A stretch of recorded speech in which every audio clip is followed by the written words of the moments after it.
How's this? Test, test, test. 1, 2, 3, 4. Test. 1, 2, 3, 4. Navy cop, let me know. Give me a thumbs up. Am I up?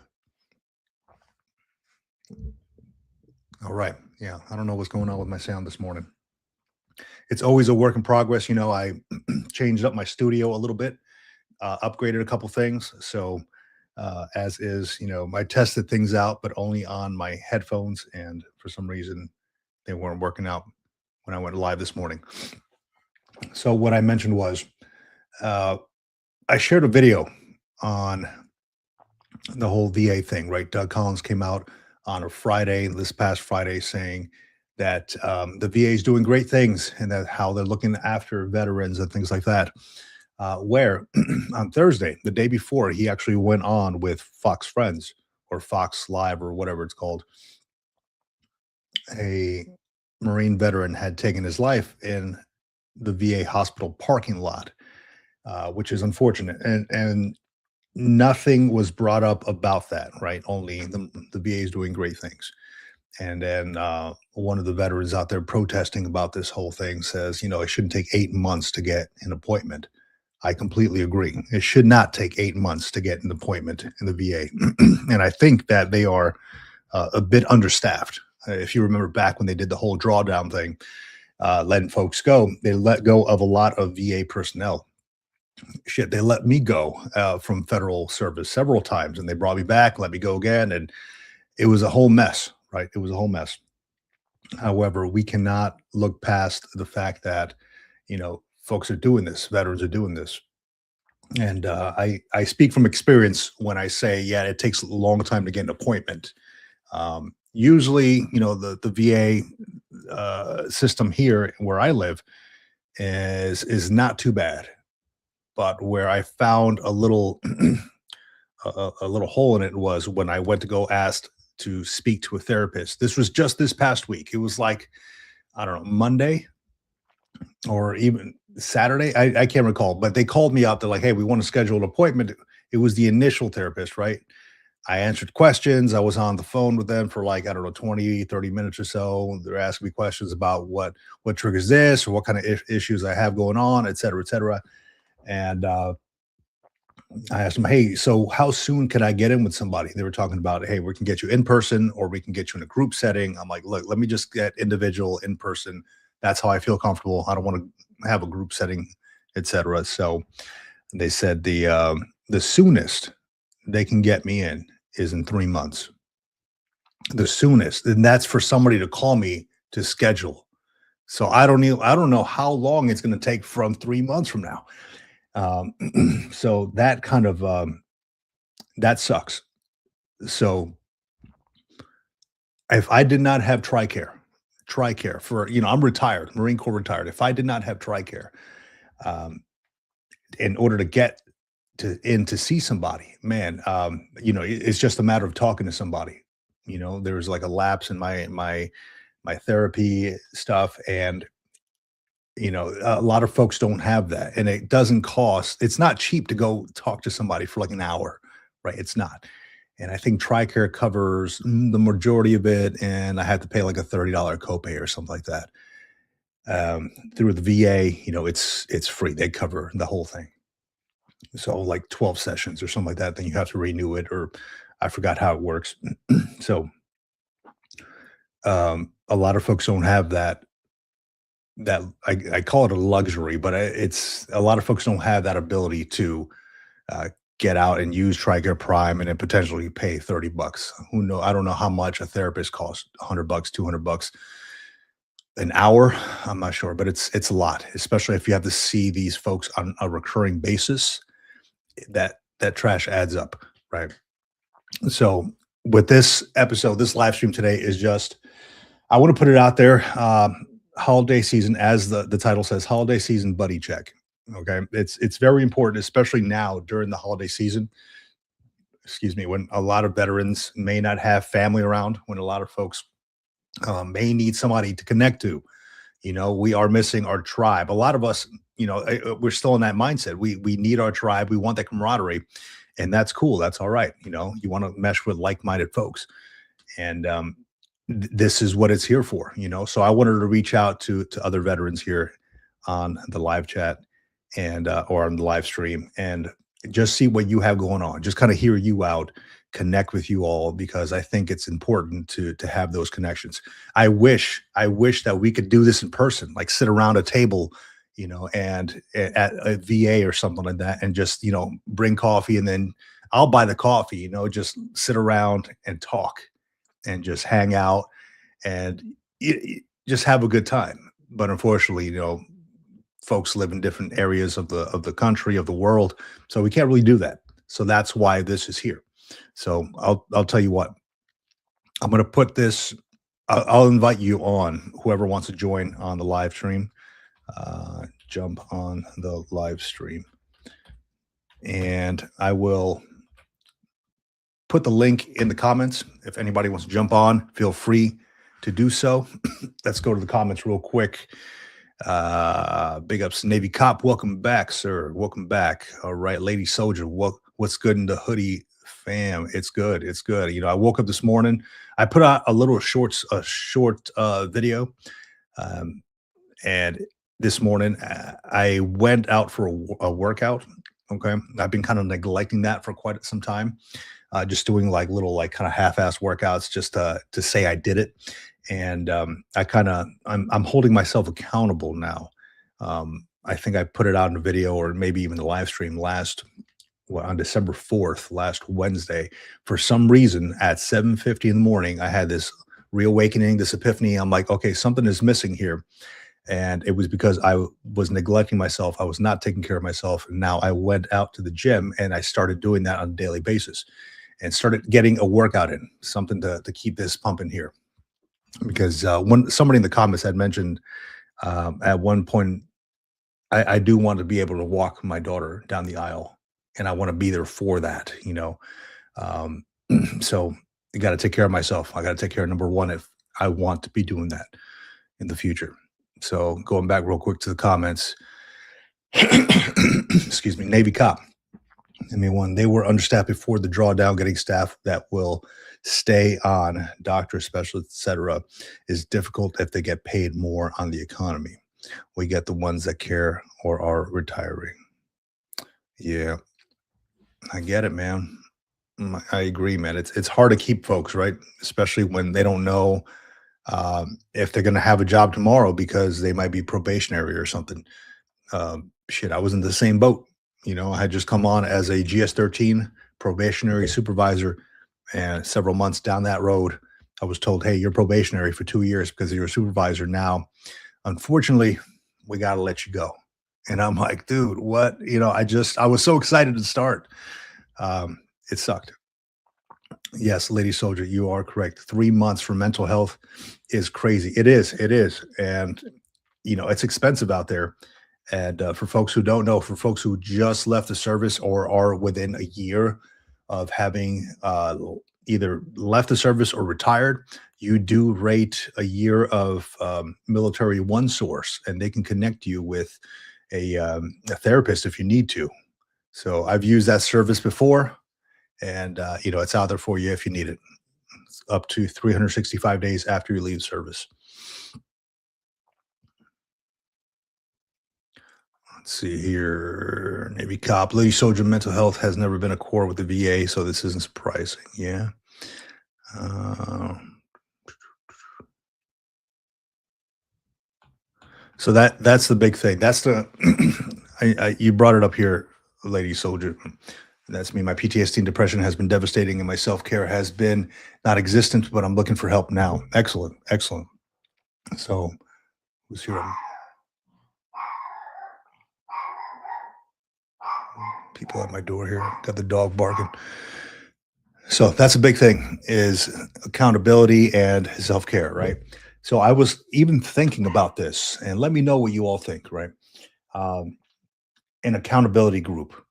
Okay. I was going to put it out there on a post, but just kind of asking the group, asking the folks in the chat, what do you all think about an accountability group? Like, hey, look, we have to take care of ourselves, But if we're not being held accountable, kind of like when we were on active duty, your accountability is that UCMJ dangling over your head, right? Like, hey, you got to work out, you got to show up at 05:30 or whatever it is in the morning, or else that UCMJ is going to get you. You're going to get a page 11 NJP or something like that. So the accountability now, I'm not giving anybody NJPs or page 11s. We don't do that. I can't do that, right? Um, but the accountability piece is there. That's a possibility. Like have an somebody you're accountable to. Like, hey, I'm gonna put in 5 days of working out, and then post a photo of me in the gym or something like that. In this group or whatever.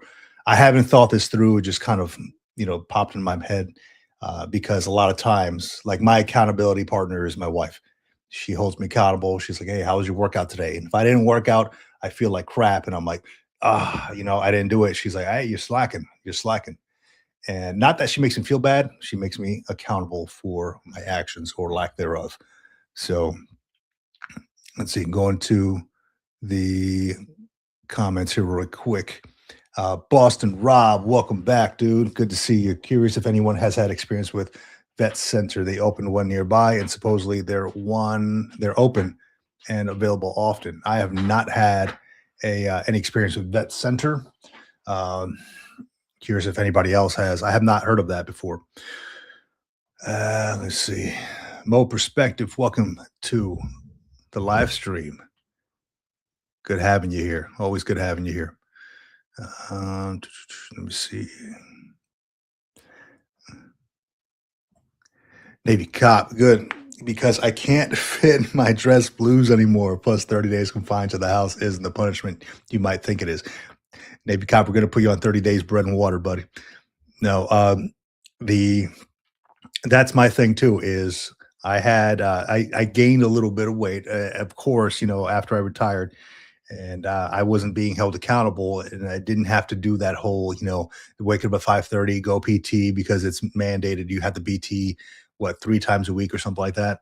So my blues are a little tight, man. I went to go try them on for the Marine Corps ball or the Marine Corps birthday, probably a week prior to, and I was like, man, these things are tight. I'm looking like a stuffed sausage.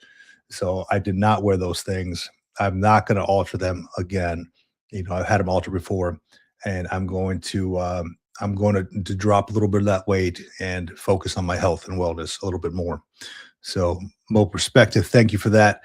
If you're enjoying the video, smash that like button. I agree. Smash the like button. If you haven't already, please consider subscribing to the channel. It would be awesome to get this in front of more veterans out there who feel like they need to connect and who want that tribe, that camaraderie again, who want to share some coffee and potentially jump on the live stream. It's fun for me. Hopefully it's fun for you. It's a way to get out and kind of talk a little bit. So awesome. Let's see what we got. Navy caught 3 days max and only for E3 and below. What Navy cop? You were not E3. What were you, man? You were not E3. Mo Perspective. Yes, my rule of thumb while recovering or sick is that if I don't work out, I don't eat. Whoa, that's really holding yourself accountable there. So it's better than me. I just give myself lashings with the belt in the back if I don't work out. No, but it's accountability is huge. Accountability is huge, and I think when you have somebody you're accountable to, it could be a group like a Facebook group or something on the Discord. I know I've been talking about starting something on Discord before, and if you have an accountability group or an accountability partner, it really makes you want to fulfill those requirements, those responsibilities that you have. So if you're going to say, "Hey, I'm going to commit to 5 days a week," just doing 30 minutes of sweating. It doesn't matter if you're friggin' running in place. I've done that in my garage before. Jump rope, run in place, whatever your limitations are. Again, I'm not a doctor, so I can't tell you do this or do that. Do whatever makes you feel comfortable. However, whatever makes your heart beat a little bit and get your sweat in. Um, if you want to do that, if you want to try that out, all good.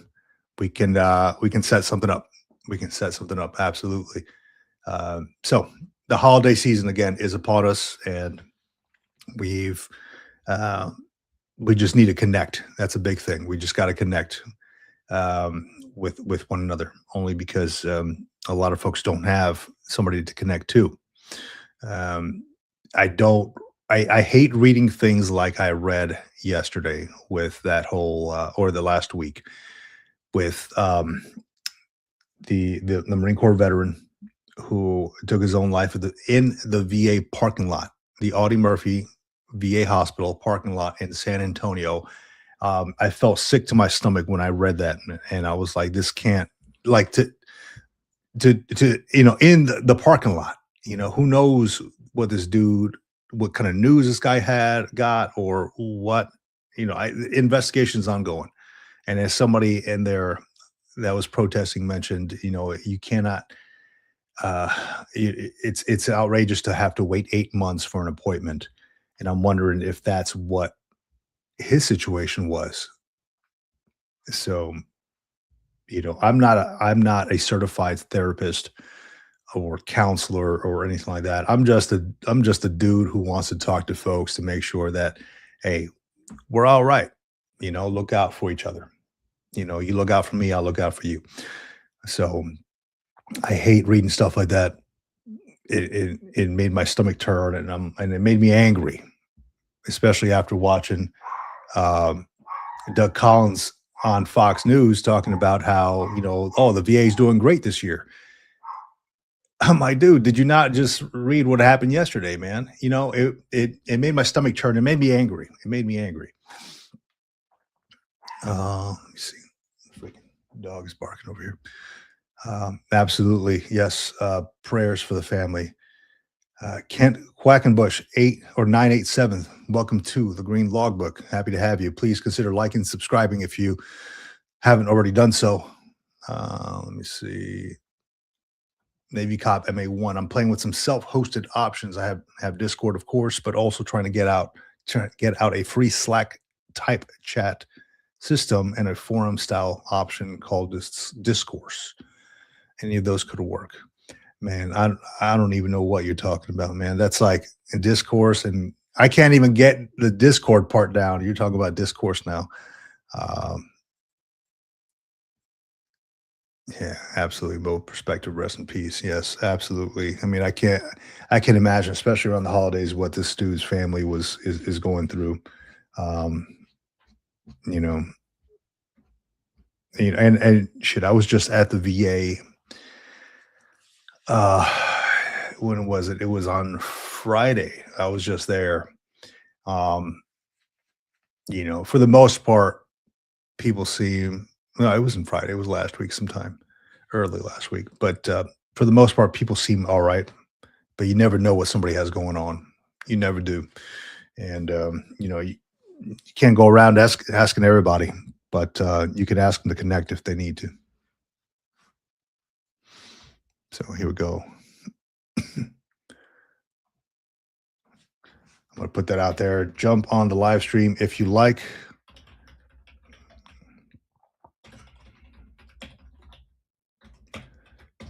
Bam. All right.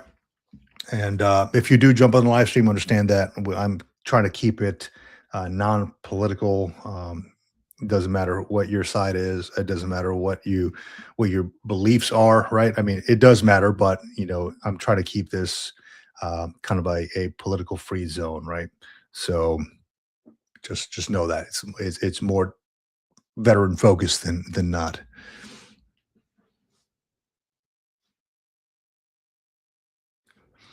Here we go. Oh, big news! Big news. VRNE, it looks like it's up and running now. Got an email from my VRNE counselor, so that is a thing. That's happening now. So if you have yet to reach out to or have a counselor reach out to you for VRNE, and you have applied for VRNE and you've been waiting on it, hey, potential that you can do what I did. I went back through my emails. I emailed the first level counselor that I connected with on. It was like the initial Zoom call for VRNE. Emailed that person, and the next day I got an email from my own counselor. So the crazy thing is that all the emails, it doesn't matter who you email, all the emails go through EVA va.gov or something like that. It's like it doesn't matter if I'm emailing my counselor or the higher level counselor, they all get funneled through one email. I don't know how, who gets what. I'm sure that there's some way to funnel all that out. But I make sure that I put their name on that. Hey, good morning, Amanda or whoever it is, and make sure that they get that email. So big ups to Mo Perspective for that. She's the one that gave me the idea, and I went ahead and executed. So I appreciate that. I'm going to put that in our SOP there, Mo, and you're going to have to sign off on it.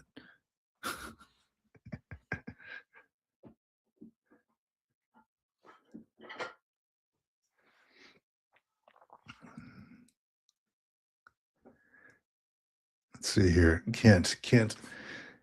Your name is new. I have not seen you in the group or in the chat before, but thanks for coming along, man. Put out on the info on peer-to-peer info for PTSD groups to vet group. Talk to your mental health team. I am a facility for both. Absolutely, yeah, absolutely. Get with those folks. Let me update some stuff here. Live stream. We're up. All right, good. I'm live streaming to the Green Logbook and the Military Retirement Podcast. So let me know where you're joining from. And if you're in the chat, please let me know what branch of service you were in, if you're still active duty, a veteran, and what years you served. It kind of gives me a kind of perspective on who is in the chat. If not, I'm just going off of screen names, and it's still fun.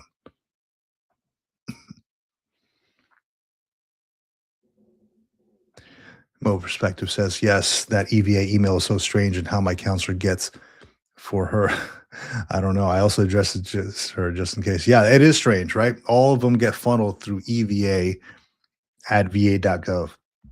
And I have no idea who gets what. I don't know. I assume it's a mass email box, and your guess is as good as mine, and each one of these counselors has like 200 folks on under them, and they're trying to do the damn thing. And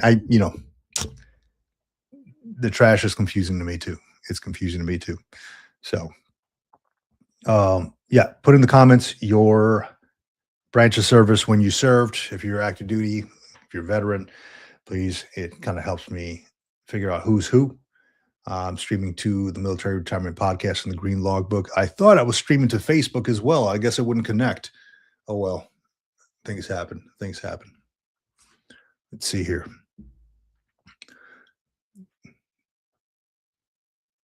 All right, question for everybody out there. Okay, so this past weekend, I took my family to Disneyland. All right, let me turn this on. Bamses. Okay. I took my family to Disneyland, and it was actually what, Sunday, Monday, and I freaking hate crowds. I dislike Disney for that reason, because I dislike crowds, large crowds. Um, and holy crap, it was like when we were entering the park, I asked, "Hey, is the park pretty full today?" And they're like, "Oh yeah, it's at max capacity, sold out." Okay, I'm like, "Damn, just this is gonna be everybody's." I was so annoyed with folks, just like moving slow, being around me, just kind of chatter everywhere. Just it was annoying to me. Wondering if like, does anybody else get like that? And I just didn't like to be around a lot of people. Um, maybe it's something I grew up with. Maybe it's like military related. I don't know if it's military related or what, but anybody out there hate that. My wife and kids are having the best time of their life. And my wife is former Air Force too. And so, but they're having the best time. Oh, it's so magical. I'm here trying to keep it together. Like, man, I it was not as fun as it should have been for me. I'll put it like that. And thinking like, hey, we'll also go on a Monday. It should be less crowded. Hell no.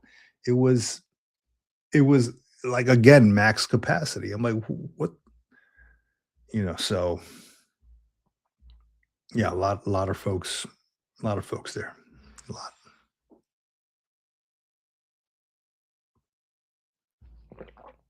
Oh man, yeah. So I got my brew here.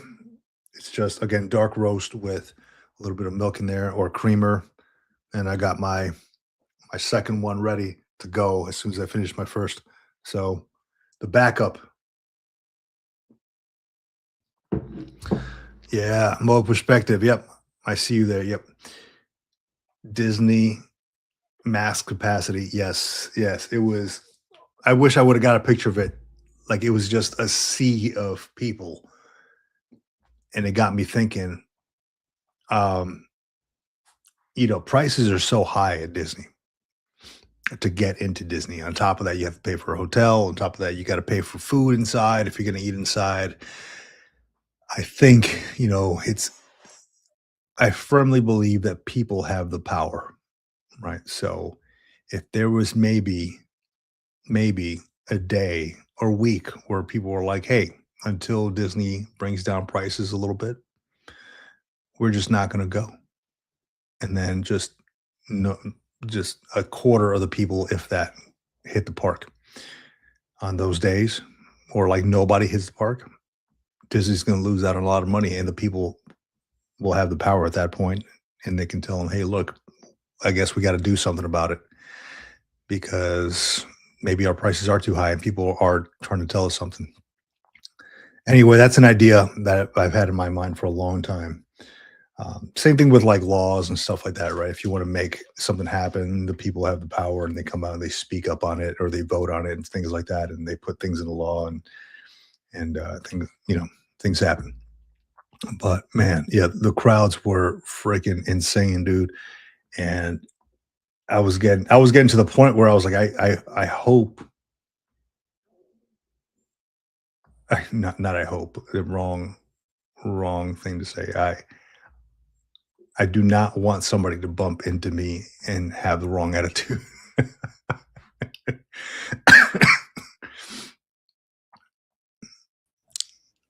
Boston Rob, what's going on, my man?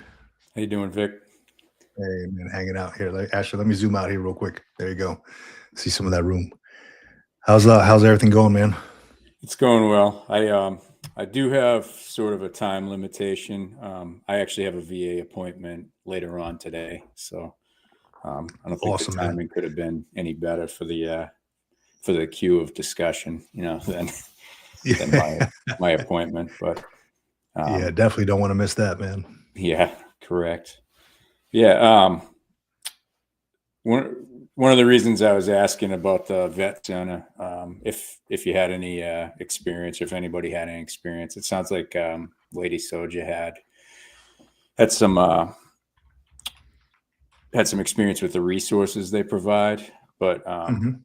they also supposedly have a pretty good um, counseling service, and I think Okay. that's those community centers. I think that's pretty much but not really the goal, but that's the objective, is to get veterans in there. I think it's a VA driven community Yeah. care system, but I So actually I'm on have the website right now. yeah. Yeah, yeah, you got it there. I'm on the website right now, and they have vet centers, mobile vet centers, and vet center call centers. Um, so I don't know what. Oh, let me see eligibility here. I don't know what how they determine who or what gets a vet center. Um, Here where I am, there's two large VA hospitals, so and they're fairly close by. So I Yeah, don't know that they would put like a little outstation somewhere out there. it's worth taking a look at, though, Yeah, for everybody oh, absolutely. in the chat. I live in an area. There's a couple VA hospitals nearby. I actually got Mhm. to choose which one was a little bit closer.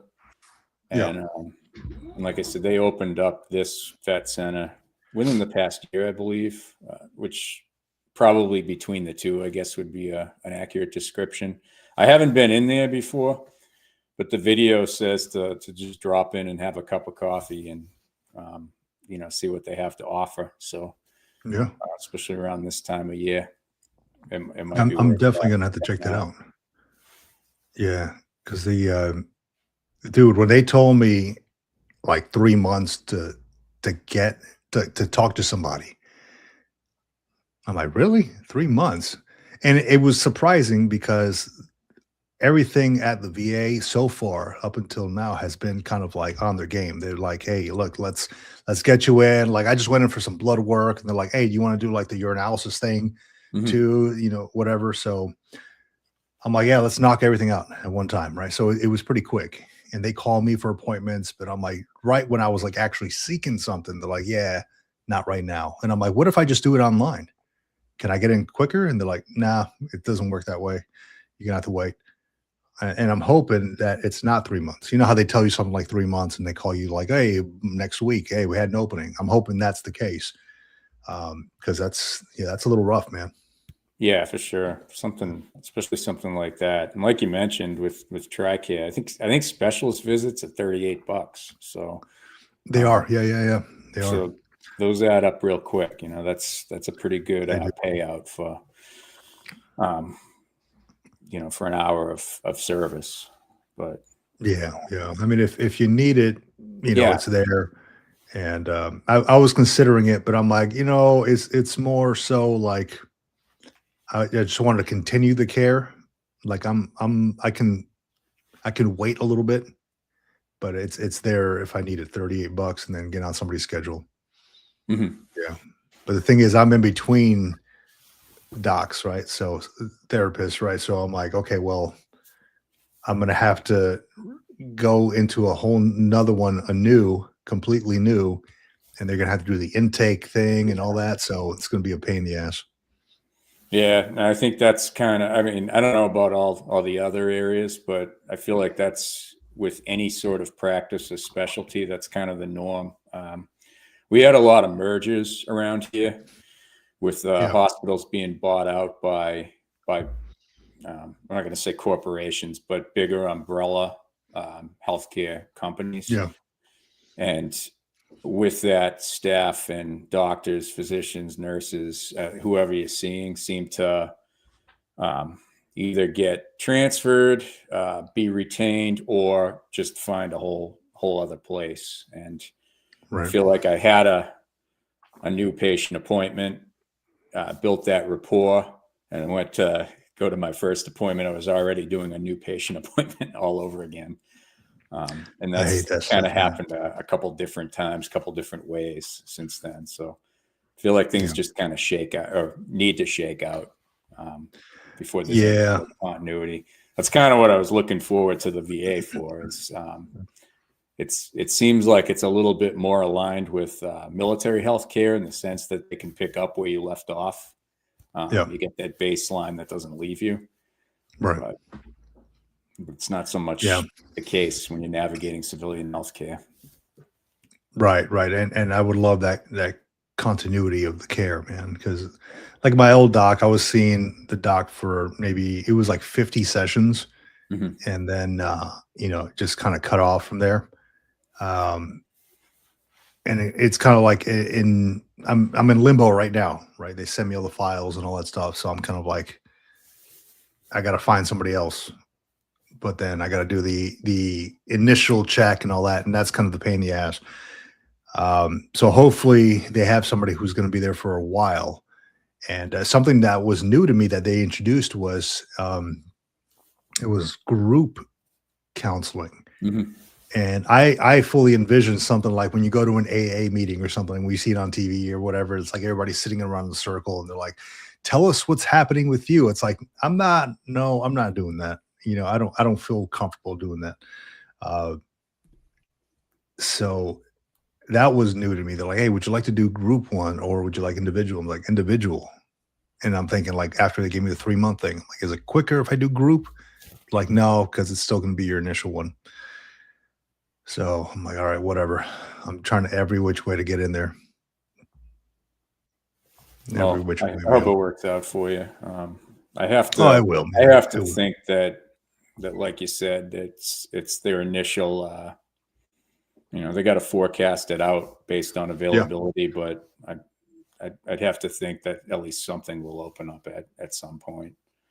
Yeah, yeah, I'm not worried. There's a lot of folks out there who are worse off than I, and give them the appointments first. I firmly believe there's more folks out there who need it uh, more than I. So yeah, definitely, I'm okay with sitting in my spot for right now. I was just surprised that it was that long, Yeah. given how everything was kind of rolling around so well. Um, yeah, man. What else you got going on this week? We've had, I mean, it's been freezing cold here. Today wasn't as bad, except it's like that nasty, wintry, shitty mix. The last couple days though was in the teens with wind, and it was just Holy crap! unbearable to be outside. So I've kind of been. I mean, I got out when I had to walk the dog, Mhm. what have you, but Yeah, even he didn't like it. He wanted to rush right back. So yeah, we had a rough few days being holed up, but after yeah, that, we got some rain. Like I said, some slush coming in, I guess you could call it. right. But I got to get out to get some Christmas stuff done. I was gonna make a grocery run while it's still a little bit. Well, it's decent Yeah, decent before the storms come. before Yeah, before the other storm comes in. yeah, man. That's that up. Yeah, that East Coast snow is no joke, man. It is cold up there. Um, Yeah, and yeah, I told you. I don't mind. I don't mind it when there's snow or um, I don't even mind it cold as long as there's Mhm. nothing adding on to the cold. The wind Like the chill is wind. what just you can't avoid it. You can't do anything other than Right. like wrap your face in a whatever they call this balaclava. Um, Yeah. Oh, dude, so I'll tell you something, man. I went to Chicago sometime like 2 years ago, and I mean, they call it the Windy City for a reason, man. I was waiting for a train, and that wind was whipping me so hard, man. It hurt. It hurt my face, so I hid behind one of the ads, those big posters that they have at the mhm. bench stops. I hid behind one of those, and it was still hidden. I was thinking to myself, I'm like, how do people live here, man? This is rough. You got to be indoors the whole winter. This is Yeah, rough. I yeah, mean, that's the I mean, there's key. people out, right? But yeah, Yeah, 3 rough. months out of the year here, it's kind of makes me regret coming back, um, but I do love the seasons. So spring and fall make up for it. Yeah, Uh, yeah, but yeah, I don't like it getting dark at 4:30 in the afternoon and just yeah. nobody wants to do anything. Right. Yeah. That's a big thing too, man. It gets dark here too early. And I'm looking at my watch. I'm like, it's only 5:30. It feels like damn 9:30. Mhm. And I'm getting sleepy. It's just the motivation goes out the window. And I'm like, I just want to sit there and watch like the Daily Show or Yeah, now it's what did we watch last night? It was God, it was 90 Day Fiance. For some reason, I'm watching that trash now. And it just came across on my HBO, and I'm like, what are these people doing? You got 90 days to get married. Uh, but yeah, now I'm watching this stuff, and I'm like, man, it's getting dark outside. I don't want to do anything. My kid's like, let's go outside and hit the wiffle ball and stuff in the front yard. I'm like, all right, yeah, because you asked me to, why not, right? But there was nothing out there. There was no driving factor to get outside of the house at freaking 5:30. That's crazy. Yeah, it does get dark, man. cool. Yeah. But yeah, man, I was talking about Disney and crowds, dude, and I freaking hated it. I Yeah, hated it, I man. don't do well in crowds either. The No, day after Thanksgiving, we Boston Call. I'm a big hockey. We're a hockey family, but I'm a yeah, big hockey fan. I'm a big Boston College fan, yeah, and I think it's every year. At least it's every other year that BC plays Notre Dame, their hockey programs, and they switch between Boston and South Bend, Indiana, year to year. So this year was in Boston, so we go as a family. Yeah. And even though colleges are pretty much empty on Thanksgiving weekend, the Notre Dame brand just sucks people in. So that place was packed. Yeah, I can imagine for a college hockey game, and I couldn't avoid people. I think it's the lack of like I don't know if discipline's the way you call it, but crowds seem to bring out the worst in adults. They do. They go the wrong way. They'll walk right into you.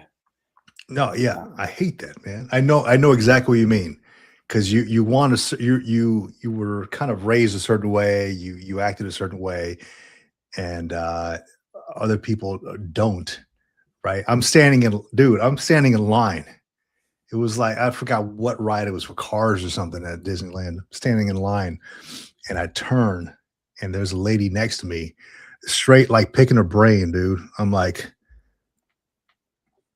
And I look at my wife and I'm like, there ain't no way. Like right next to my shoulder, bro. And I'm like, no. So like no consideration, nothing, just kind of breathing on my neck. Yeah, I don't for one, I don't like standing in lines as it is, and that's all Disney is standing in lines. And for two, you got crowds, you got people going every which way. It's like, hey, look, if you're gonna go this way, stay on the right side. If you're gonna go this way, stay on the left. But you got people cutting through, and I'm like, so I do this thing where I just walk. I just look straight ahead and I just walk.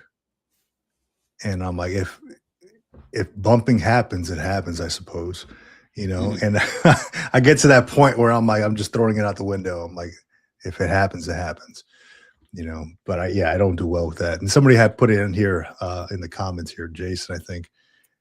Yeah.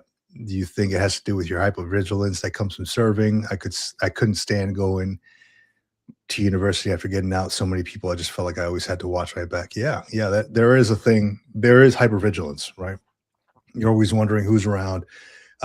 Probably a little less so at like Disney because you have like security and all that stuff. There's so many people there. Like workers are always around, right? But if you're at a freaking concert or something like that and people are just getting rowdy, yeah, that hypervigilance is on. But not so much at Disney because people are having a good time and all that stuff. But yeah, I completely understand where he's coming from. Completely understand. You're outside at Disney for most of it too, right? So you have absolutely. a few different outlets. Mm-hmm. So it's rough, man. It's rough. I think it is kind of amplified when you're inside. The same. I get frustrated at airports too, especially like if it's that peak time where all the flights are leaving or arriving at the same time. Right. Like adults behave poorly there too, where there's just no order whatsoever. Right. Yeah, I agree, man. And everybody rushes to the line like, hey, now boarding group, whatever it is, A. Yeah, and they got like everybody. E, so they're all pushing and shoving to block your path. Yeah. Right. And I'm like, really? So yeah, there's less consideration, I think, with folks these days, man. At least as I'm growing older, I'm noticing that a lot more. And before it was like, I didn't really notice that. I was just kind of going about my day. Maybe I was just like a fool, just kind of going around, not noticing that stuff. And now I'm very like, I see it. I see it. And it bugs me sometimes. But yeah, hypervigilance, man. Yeah. Yeah, man. Sure. So good. Yeah. So holiday season, you mentioned you're going to be with family. I think you mentioned that, right? Or yes. Christmas Eve. Yeah, we got both sets of parents come over for Christmas Eve every year, and then Christmas Day we kind of just lay low as a family. Yeah. I cook something for like I'd call it brunch, I guess. Usually it's like lobster ravioli and Oh, damn, that quiche, sounds good. something like that. Yeah. Damn. Not from scratch. I buy it, but I cook it up afterwards. Not Chef Boyardee, is it? Nah. Like in a can? No, usually it's from like I think Trader Joe's actually has Okay. those. Yeah. Yeah. Damn, that sounds good though, man. Lobster ravioli. Yeah. It's good Do stuff. you celebrate Christmas? Do you stay up till midnight, or do you just wake up the next morning, the kids open presents Do I stay up till midnight? I don't know. on the I can't tell 24th? you the last time I've stayed up till midnight. No, I mean, we actually have to wake up my daughter now because she's 17, so she sees Oh, that. I there you think go. Santa Claus Yeah, that's kind of mystique. wilted away a little I bit. don't know if we ever spilled the beans, but I think she just kind of figured it out, and she likes Christmas and all, but I think she likes sleeping in just as much now. So Just as usually much. wake Yep. her up, she opens the gifts, and then probably goes back to sleep till food's Yeah. ready. Yeah. So growing up, I would stay up. Like my family would always stay up until midnight, but it was always like a big party. We'd all get together, extended family and things like that, and we'd stay up until midnight and then open presents at midnight for whatever reason. But now we just kind of open them up the next day on the 25th. But half the time we wake up and the kids are already like 3 a.m. They're freaking hey, waking us up, and I'm like, hey, come on, at least let me sleep a little bit till like maybe 5:30. But yeah, they wake us up, and half the time the presents are already like kind of ripped open a little bit to see what's inside. So now I'm gonna wrap everything in like a big box and like a smaller box inside. Like So nesting dolls, Russian. yeah, nesting dolls. like that, yeah. And then in the inside, it's just gonna have one little thing. So yeah, that last time I woke up, I was like, hell no, man, you guys open this shit up. So what I liked watching, what I think is funny, but then quickly turned like out of hand, was I like to watch fails on YouTube. I don't know if anybody else does, but like Fail Army. I watch it with my kids sometimes, like people doing dumb stuff. Oh, okay. It makes me laugh, right? It makes me laugh. I suppose other people's misfortunes make me laugh, right? So is it like a blooper reel, like bloopers or something? Like that, kind of like America's Funniest Videos, but like on another level, right? And so I'm watching that, and they have this thing where these parents give these kids these gifts, like a PlayStation 5 or something, but then they'll open up. The kids are so excited. They're like, oh, they're ripping it open. Oh my God, PlayStation 5. Only to find books inside of it, inside the box. Yeah, it is. Or like, notebooks or just something else, like socks.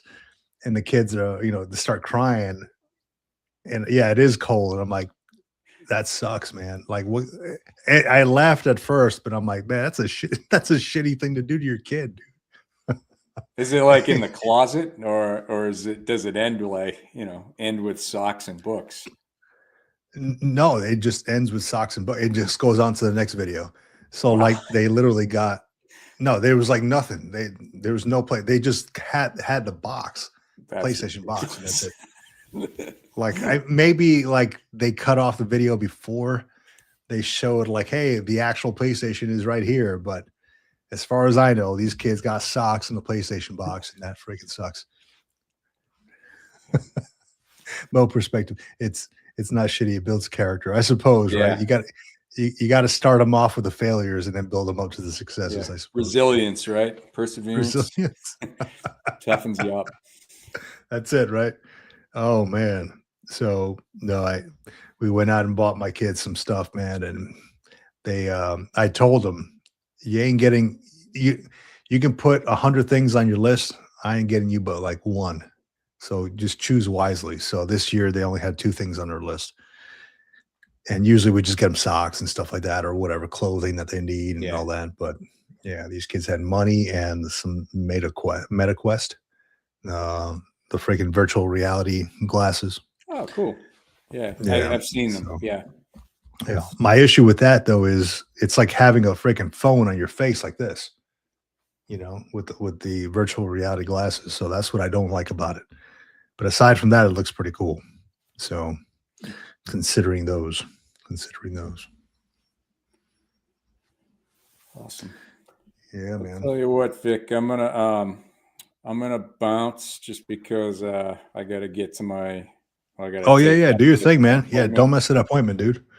But I appreciate you having me. Yeah. I'll follow up with reviewing the rest of the episode, and then Awesome, dude.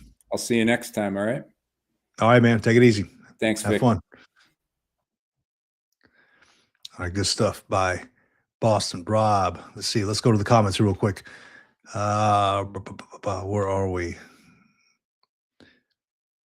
Let's see. Navy cop. Hate crowds these days. Got stuck in a large crowd when I was still married post service for St. Patty's Day, and it was everything I could do not to lose it. Or just do what I do, man. Just put your arms out and just start spinning in the circle. Make your own space. Let's see. Jason, yeah, got you here. Kent Quackenbush 987. Keep in mind, in order to be doing facilitate groups, you have to be invited to be a facilitator and in the need of that same. Keep up the great work. What you do is incredibly important. Well, I appreciate it, man. Awesome. Navy cop says the weather, right? Nothing but rain here. 50s with constant rain and possible flooding. Holy crap, man. Stay safe out there, Navy cop. Actually, I could use a little bit of rain out here myself, man. No Perspective says, I hate that reality TV is on premium cable. If you're talking about 90 Day Fiance, yes, it is on premium cable for some reason. Not that it's like a great show. It's just, it's on HBO for some reason. Veteran Broken. Hey, good to see you, man. Good to see you. Welcome back. We got here. I knew History Channel jumped the shark when more than half the programming on there became reality style programming. I hear it's cheap to produce for the amount it brings in. I saw that for it was TLC, and I think you're right. The History Channel. I used to love watching stuff on there, right? Like ancient Rome and stuff on the History Channel. And then it started like shifting into like ancient aliens, and then the ghost encounter guys that go around hunting ghosts. And I'm like, it got to be a little too much. And like TLC was the same way. Yeah, it used to be like good stuff. Let's see here.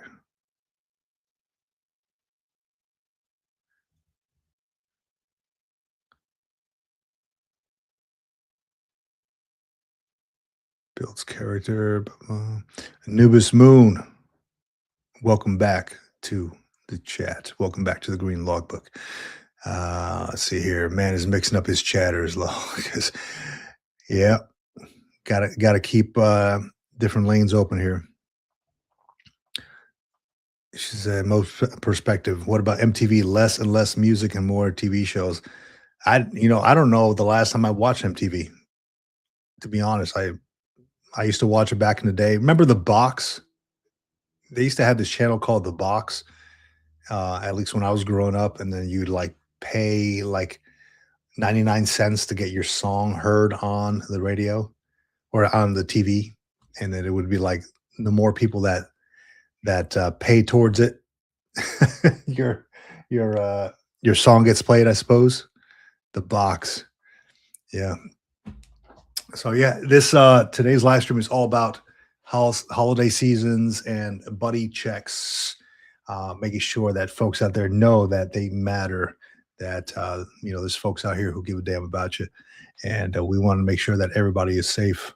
The holiday season is a tough season for a lot of folks out there because they may not have somebody to connect with, somebody to talk to, etc. And just letting you know that that you matter. And if you have any issues, if you need somebody to reach out to, there's always here on the Green Logbook. But if I'm not doing the live stream and you need somebody to talk to, please consider dialing 988. And that is the crisis line, and they could potentially assist you with what you have going on. So let me see if I've got it up here.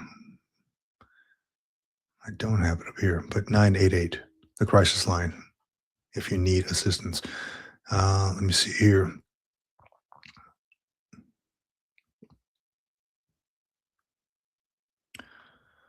Let's see, Navy Cop, my favorite. Paul and Brenda are looking for their first home. Paul is a meme broker and collects seashells. Brenda speaks to trees. They are looking for something in the area of 1.1 million.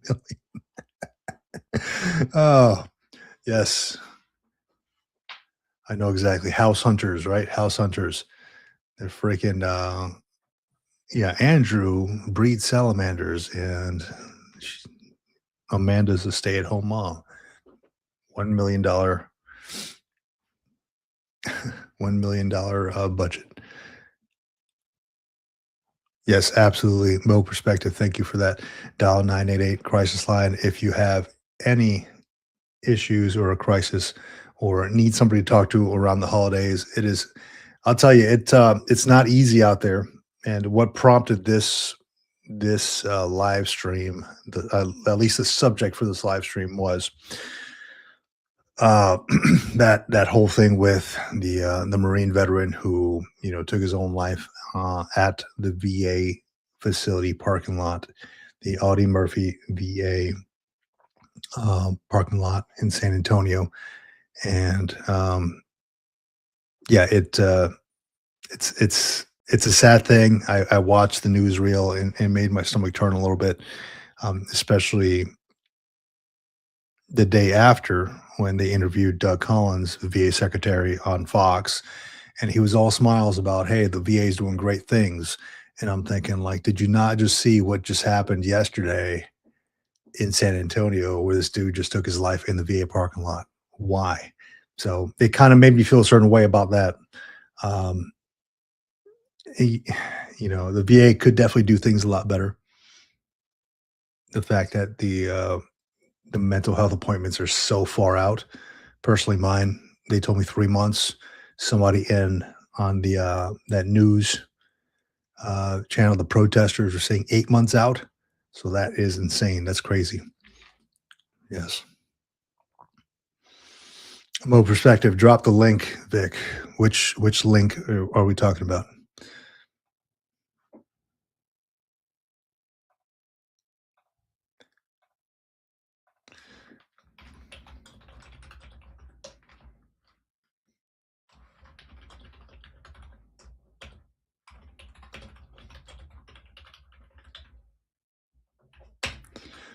All right, here we go. Want to talk? Jump on the live stream. I shared the link in the comments. If you want to jump on the live stream and talk a little bit about what you got going on, either for the holidays, want to connect, talk to somebody, or I'm not a therapist. I'm not a licensed medical professional or anything like that. I'm just some dude who retired from the Marine Corps who likes to connect with other veterans, and I like doing this. I like to drink coffee, and I like to talk to folks, and I like to know that people in my circle are doing okay. So if you want to talk, here we go. Drop the link there. Navy Cop says, will be on my own for the holiday, grabbing a couple extra hours at work on the 29th, 30th, and 31st. Otherwise, up in the air if and when I will see my kids. No other support in the area these days. Well, dude, I'm considering doing something around the holidays, some more live streams around the holidays, especially for folks who want to connect, who feel like they need to connect. I want to say that I'm. Let me see what that lands on. I'm looking at my calendar here real quick. The 24th is a Wednesday. More than likely, I'll be doing a live stream on Christmas Eve and potentially New Year's Eve as well. Again, because it's the community thing, right? I want to be out there and just connecting with folks, especially during the holiday season. Arrow up. Thank you.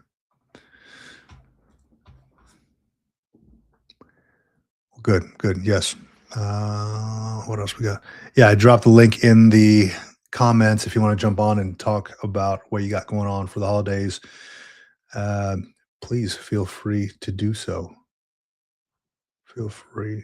Let's see what do we got going on here. I got like, excuse me, I got two chats going on at the same time on the YouTube and then on this streaming software. So trying to keep up with everything, but it's cool because it looks like a command center. But yeah, was talking here. Holiday season buddy checks was talking Disney stuff.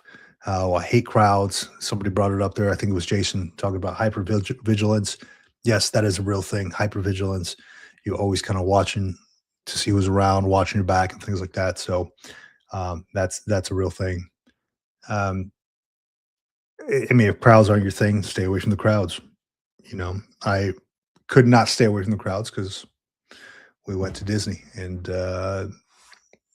happy wife, happy life. So there we go. I just kind of dealt with it, I suppose. Shout out to all the members in the group. Seeing a whole lot of check marks on here. Shout out to all of you.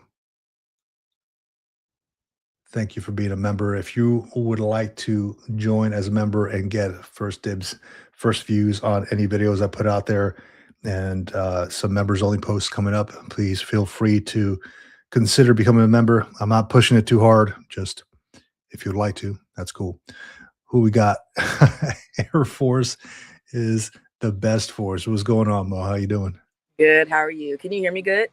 I can hear you good. Okay. I'm not going to be in here long because I'm battling a cold, but oh, no. Thanks for being here. I didn't think you were going to I was like, he's going to see that Air Force is the best force. And he's going to like, nope, you're not coming up till you change it. Just remove. Right. No, I can't hate on that. My wife was Air Force and she reminds me about it.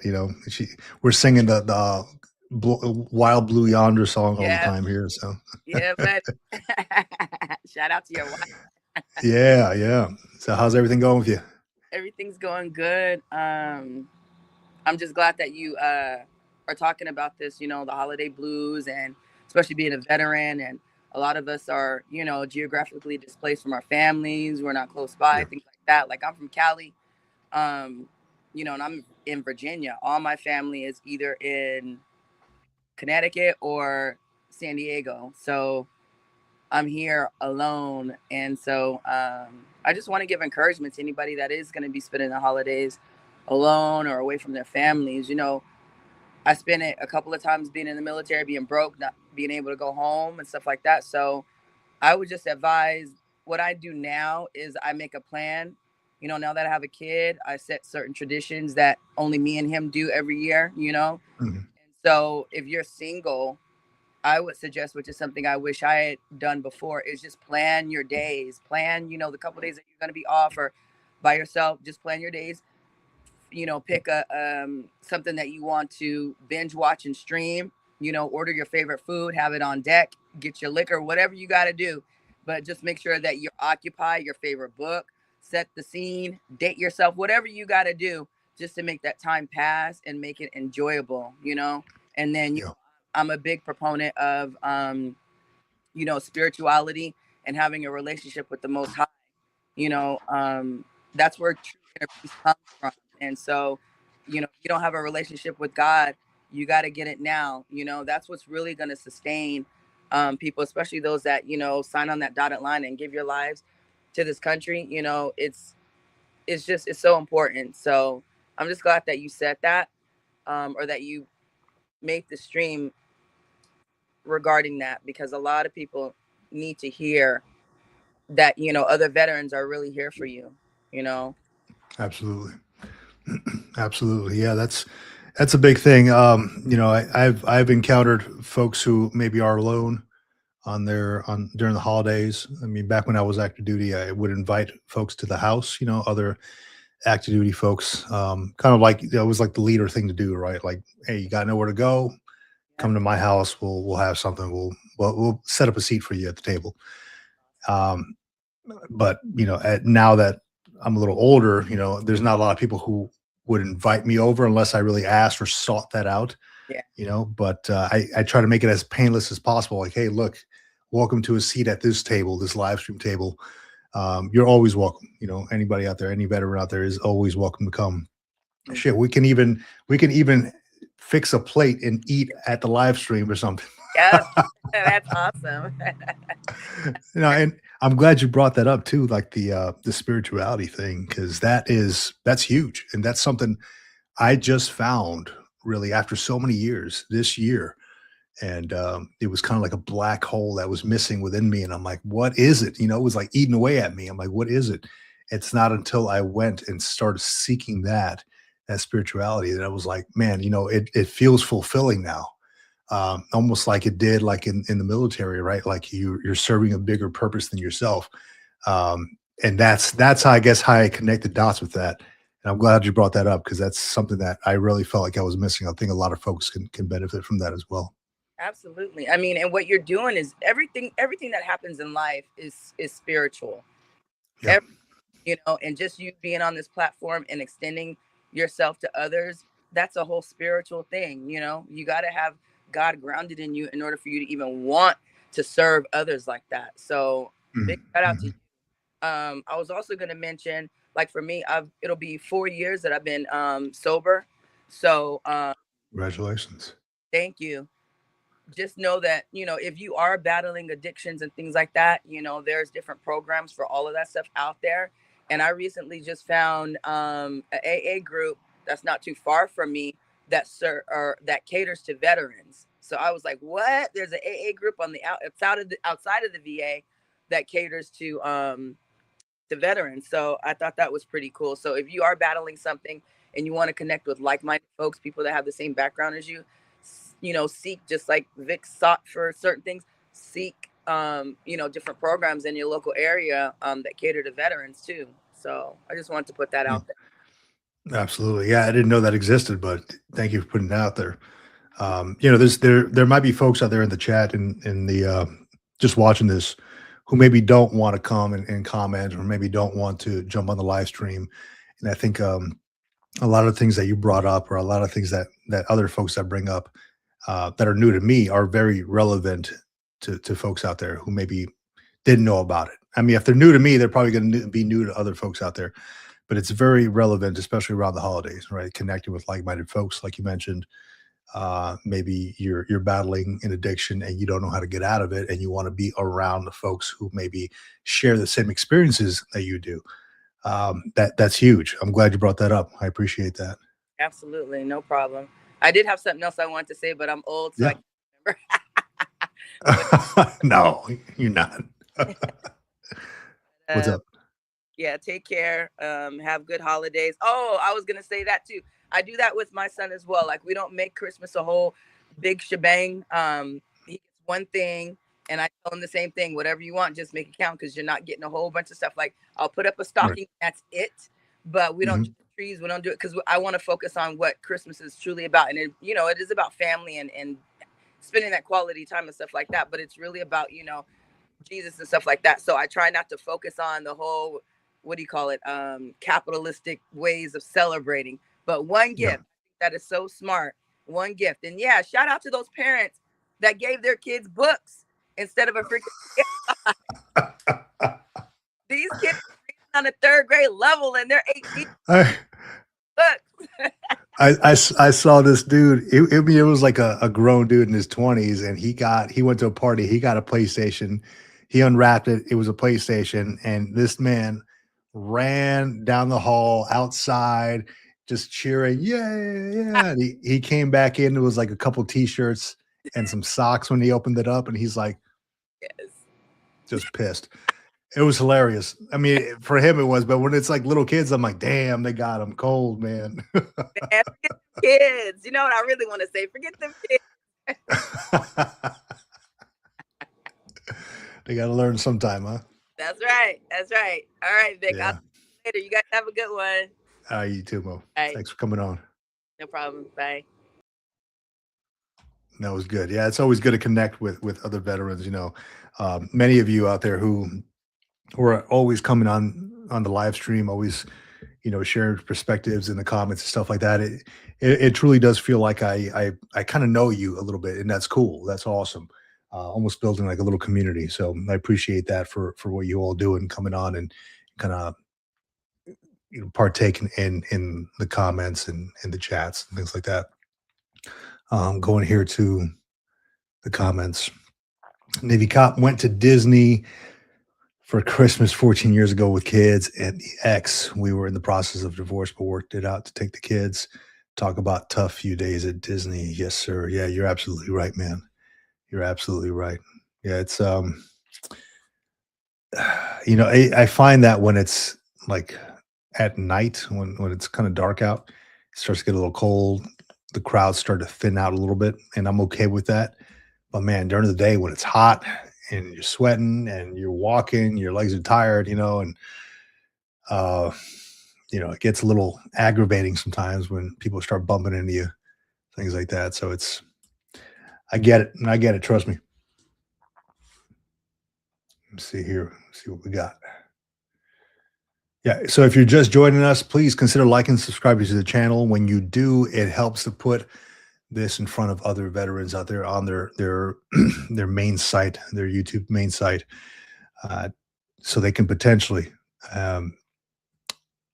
share in the comments, comment to a like-minded tribe, sharing the camaraderie, sharing in some coffee with fellow veterans. That's cool. We all have different experiences, and I love hearing all the experiences, from different parts of the country, from the world. We got Boston Rob from Boston, Navy cop from Washington. Mo mentioned she's originally from California, now in Virginia, so kind of all over the place, right? Even my co-host on the Military Retirement Podcast, this man is located in Sicily, in Italy, right? So we really have to work on making things happen with the show within the constraints of different time zones. So Sundays we do a podcast. We're part of the Wreaths Across America radio network on iHeartRadio, so that gets published there too. But we do those podcasts at 8 in the morning, 8 a.m. Pacific Standard Time on every Sunday. So that's been going on for probably a little over a year. So check it out. We're on Spotify, on YouTube, on Apple Podcasts, and wherever else podcasts get published. I don't even know. John takes care of a lot of that. So big ups to him. Let me see what we got going on here. So yeah, again, if you want to jump on the live stream to share your story, let me know what you got going on. Excuse me. Let me put that in the comments here.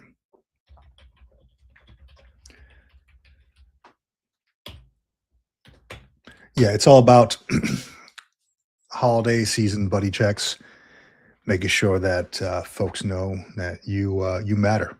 You matter, especially around this holiday season. A lot of veterans, a lot of active duty service members don't have anywhere to go. Really, they're separated from their families. Maybe they're just seeking some kind of camaraderie, somewhere to connect. Well, hey, you got somewhere right here. So consider liking, subscribing, turning on those notifications, because I do this live stream every week to make sure that we leave no veteran behind. So would love to see more veterans in here to kind of talk a little bit, share their stories, and that build that camaraderie. But there we are in the comments. Jump on the live stream if you'd like to. I don't think with this streaming service I have right here, I don't think that you have to download anything. So try it out. I think you just click on the live stream link, and then I don't know, something happens, something opens up, and then you come on the live stream. So easy day. I'm over in California. I know California gets a lot of hate, but the good thing about California is that a lot of things are taken care of for us as far as the education piece. So at least for dependents, right? So I'm sure a lot of states have that too, and there are a lot better states out there as far as like veteran friendly states. But for right now, this is where we ended up after I retired from 20 years in the Marine Corps. And honestly, this area here, I'm in Southern California, has an immense veteran population, immense. So, I mean, you can't go down the street without bumping into another veteran. Several veterans, on my own street here. So, I'll be making a video coming up on the best places to live for veterans, not just in the US, but also around the world. So connected with another veteran named Dave a while back. He was recently living in Dominican Republic, and he does these videos and he does these shows, and he wrote a book, I think, on best places for veterans to live outside the US, because he mentions that the American dream is no longer in America, it is now elsewhere. And there's some truth to that. There is some truth to that, having traveled around myself and spoken to other veterans at these places. And I mean, these folks are living an amazing life, in beautiful places for a quarter of the price of what it costs to live in the US, right? Depending on where you live. But I'll be making a video on that pretty soon. And even better if I can do it on location. So we'll see about that. It's gotta make sure I got the funding right. But I can't use DTS anymore, so that's out of the window. But yeah.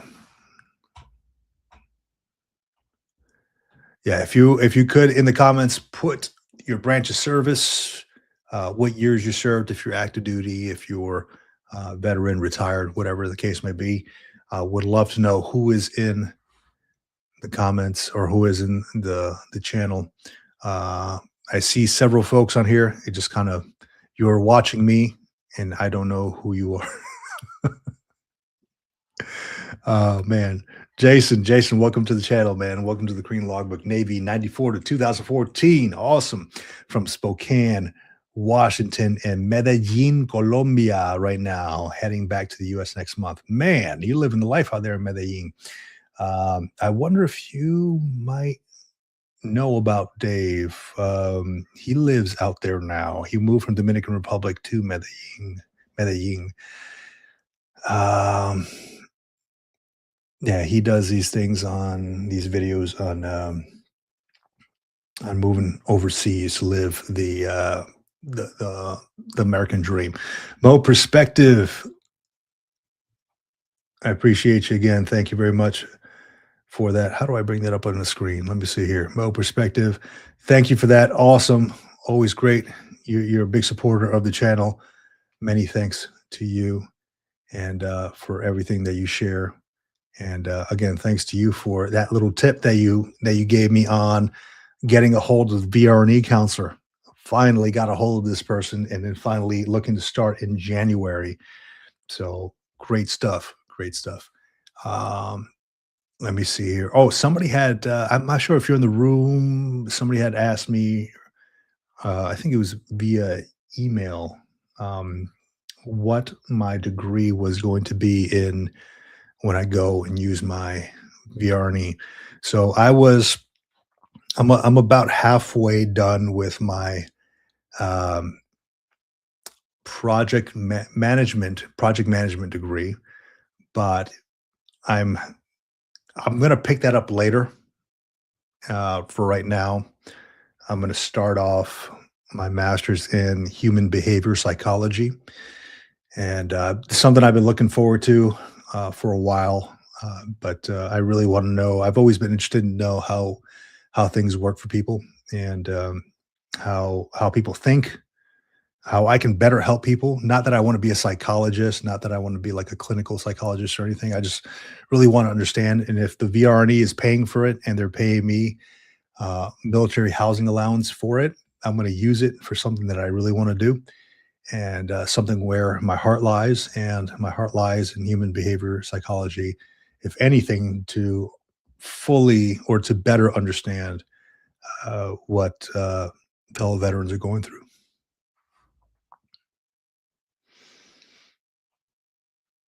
Jason Miyamoto at 90%, trying to get that 100. Only thing that sucks, no treatment from medical. and takes like 3 months for meds to get here. Just discover your page. Well, I appreciate it, man. Thank you for joining the Green Logbook. At 90%, that little bit always seems to kind of be like the toughest, isn't it? Given like the VA's math equations. Um, I'm surprised that it takes like 3 months for meds, man. Like usually when I have my appointment with my doc, at least for me, and I don't know if other people have that experience. Um, when I have my appointment, usually like a day later, 2 days later, the meds come in the mail. So I don't know if you can expedite that or talk to your doctor about that, but um, I want to say that like a day or two later after I speak to them, they're showing up in my mailbox. More perspective. Jason, you're on the right channel. Vic in the chat has great tips for you to get to that 100%. Yeah, it all depends on, I guess, what you got going on. So without having seen what you already have um, ratings on, I can't really help out too much. I know that, mental health and PTSD are probably the big ones as far as like, my own ratings. Those are the big ones. So I don't know if you've looked into that, but definitely do so. Let's see. Navy Cop, the best service and the one that does everything for the other services do, just better. I wonder what service that is. Navy Cop, 1988 to 2010. Man, thank you for your service. Let's see here. Mo perspective. It took me 2 years to get 100%. Don't give up. No, definitely don't. Definitely don't. Yeah, if you rate it, you will get what you rate. Absolutely. If you feel like the VA maybe shortchanged you on it, definitely keep fighting on it. But get what you rate. Yeah. Navy Cop says Medellin, just go out into the fields. Meds taken care of. Just avoid the armed cartel members. Yes, I know very little about Medellin. Medellin, Colombia. Yeah. I've never been, but I hear awesome things about Medellin.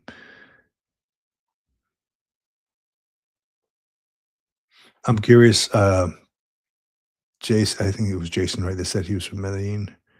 I'm curious. Are you living out there, or are you going to be moving completely out there, or is your home in the U.S. or is it in Colombia? And how is it if you are living out there? How's the life out there? How's the cost of living? How is it for veterans out there? Are there VA friendly locations like hospitals or anything like that um, that take care of veterans? I know, like in the Philippines, they have a VA hospital. I think that might be one of the only ones. So curious about it. Let me see here. RWD channel. Welcome back to the Green Law Book, man. Good to see you. I was rated highly, but not 100%. It took me 10 years to win my first service-connected disability rating. I'm thankful I just got rated for the disabilities I got in service. Excellent. Excellent. Yeah. As it should be, right? Get what you rate. Get what you rate. I've come across a few people who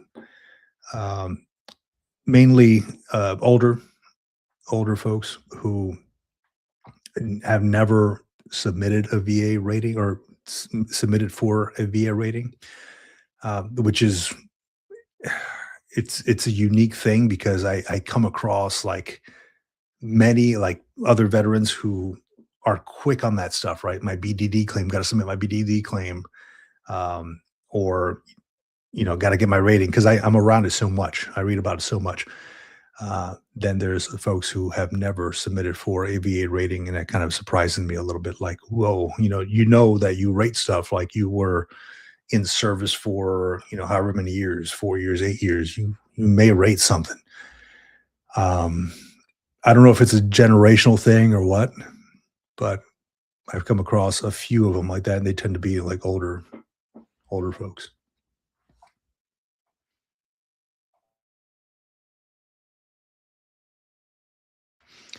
Yeah, so today's live stream, if you're just joining us, today's live stream is all about the holiday season and a buddy check for the holiday season. As we know, the holidays are coming up, or are here, really. I mean, Thanksgiving just passed. We're heading into to Christmas and all that, depending on what you celebrate, the New Year's. It could be tough on a lot of folks because they just don't have somebody to connect with. Maybe some folks are away from their kids, their families, things like that. Maybe they don't have contact for whatever reason. So this is today's channel is just dedicated to that. Like, hey, you matter. There's folks out here who give a damn about you, and we just want to connect. So if you haven't already done so, please consider liking and subscribing to the channel. It really helps to put this channel in front of more veterans on their YouTube homepage, and potentially build up their tribe and camaraderie, and a place to share some coffee and just connect with other veterans as well. Always willing to have somebody up on the live stream as well. If anybody wants to jump on the live stream and share their story, what they got going on during the holidays, give me an old, I don't know, a boot camp story or whatever the heck you want to talk about. That's what we're here for. That's what I got this live stream going on for. So consider sharing, consider jumping on the live stream. Let me put the link up here real quick. Jump on. Bamsis. There you go. Let me see here. Just going through some of these comments. RWD channel. I got out in 2001 and made my first disability claim in 2006. I was denied and didn't appeal it in 2016. I applied again for the same disability and won. Excellent, man.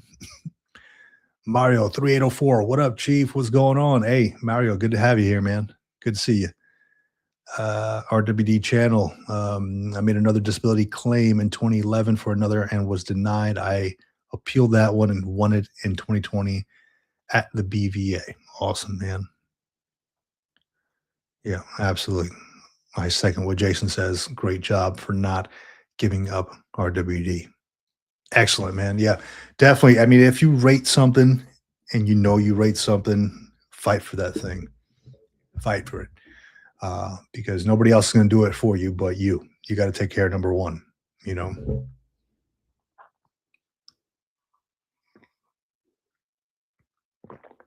Oh, man, that's good. Just some dark roast with some, what is it, creamer, and I throw a little bit of cinnamon in there. Bams, it's all good. It's delicious. This is my second one. I'm on my backup now. I brought my first one, finished that beast.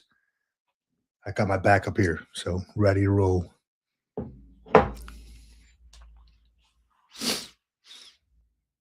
See, RWD channel says it's hard to win these claims at the VA. The only claim I won the first time was for tinnitus. Yeah, it is kind of hard. And, I think the thing is that, the VA wants to help, but they also understand that the higher your rating, the more they're going to have to pay out, the more the governments have to pay out. So it's almost like a business, right? Do we really want to pay that out? I don't know. When I was watching that fight, go back to the video that I put out yesterday on the whole, is the VA hurting or failing or helping or failing veterans? You'll hear Doug Collins say specifically on there that they're trying to thin out the VA claims payouts. Actually, let me pull it up because he said it and I commented on it. I didn't catch it the first time around, but I'm like, what? Did I hear that right? Hold on a second. And he said they're trying to thin it out. I'm going to it right now. I'll share it on the screen here.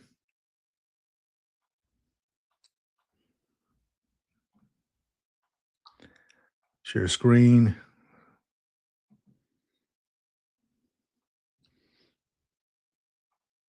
Or I get a double dose of me now. Who don't have somebody out there for them. Family. Let me know if you can't hear the video. Friends, somebody to talk to, somebody to connect to.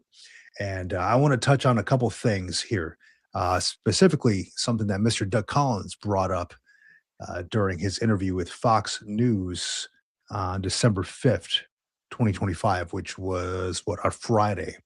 And as if we're not. And so we're getting together in a reorg plan that's going to put us at the forefront of where we need to be. Also looking at slimming down disability payments, making sure it's easier. I have a okay, he just mentioned slimming down disability payments. I don't know too much about that, but I will find out. Let's keep on listening. goal that no. Okay. Did you all hear that? Slimming down disability payments. I'm going to keep track of that stuff because I don't know how exactly that's going to work. I didn't catch it the first time he said it. You can see this video. This is the one I put out yesterday. This is Doug Collins mentioning he's going to thin out disability payments. Again, don't know what that looks like. But he said it. And if you're curious about it, the title is called, "Is the VA Failing or Helping Veterans?" Let's see. Put it up here. So, Navy cop, I see what you're saying here. Is that slimming down the payments or slimming down the process for getting them? Hard to know. His whole thing is he wants to make it easier for veterans, but his words were slipping down disability payments. Slimming down disability payments. Unless I'm going crazy, words mean things. That I'm going to take that at face value. Maybe he just misworded it or what, but I'm curious to know. Here is the video. If you want to watch the full video, its title is "The VA Failing or Helping Veterans." This is a video I put out yesterday on the Green Logbook. If you're interested in it, here is the link to it. But more to come on that.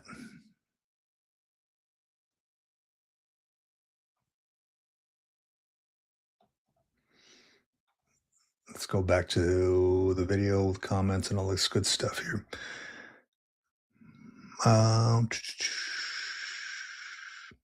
RWD channel. Congress did not want to pass a law so retirees can get disability pay and retired pay concurrently. Yeah, isn't that CDRP, something like that? So that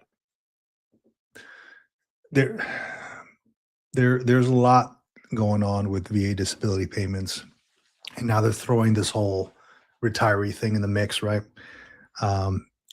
I don't know that it will.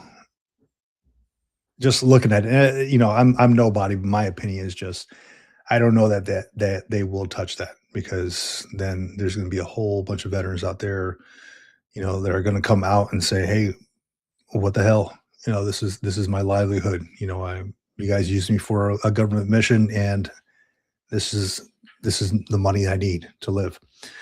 I hate that they're looking at restructuring it and all that. I mean, folks who are in the military right now who maybe have very serious issues, right? We're not technically like going to Iraq or anything like that now, but folks who may have very serious issues, either from training or things like that. And it sucks to know that they may revamp the whole VA disability system to make it tougher for them to get it.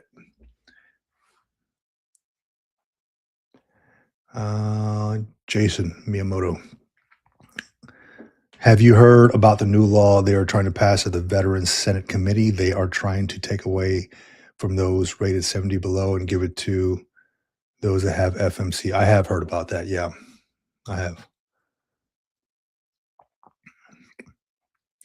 See, I guess if my next check is $15 in McDonald's coupons, then we know. Yeah. You're going to get a lump of coal in the mail from the VA. That's what you're going to get.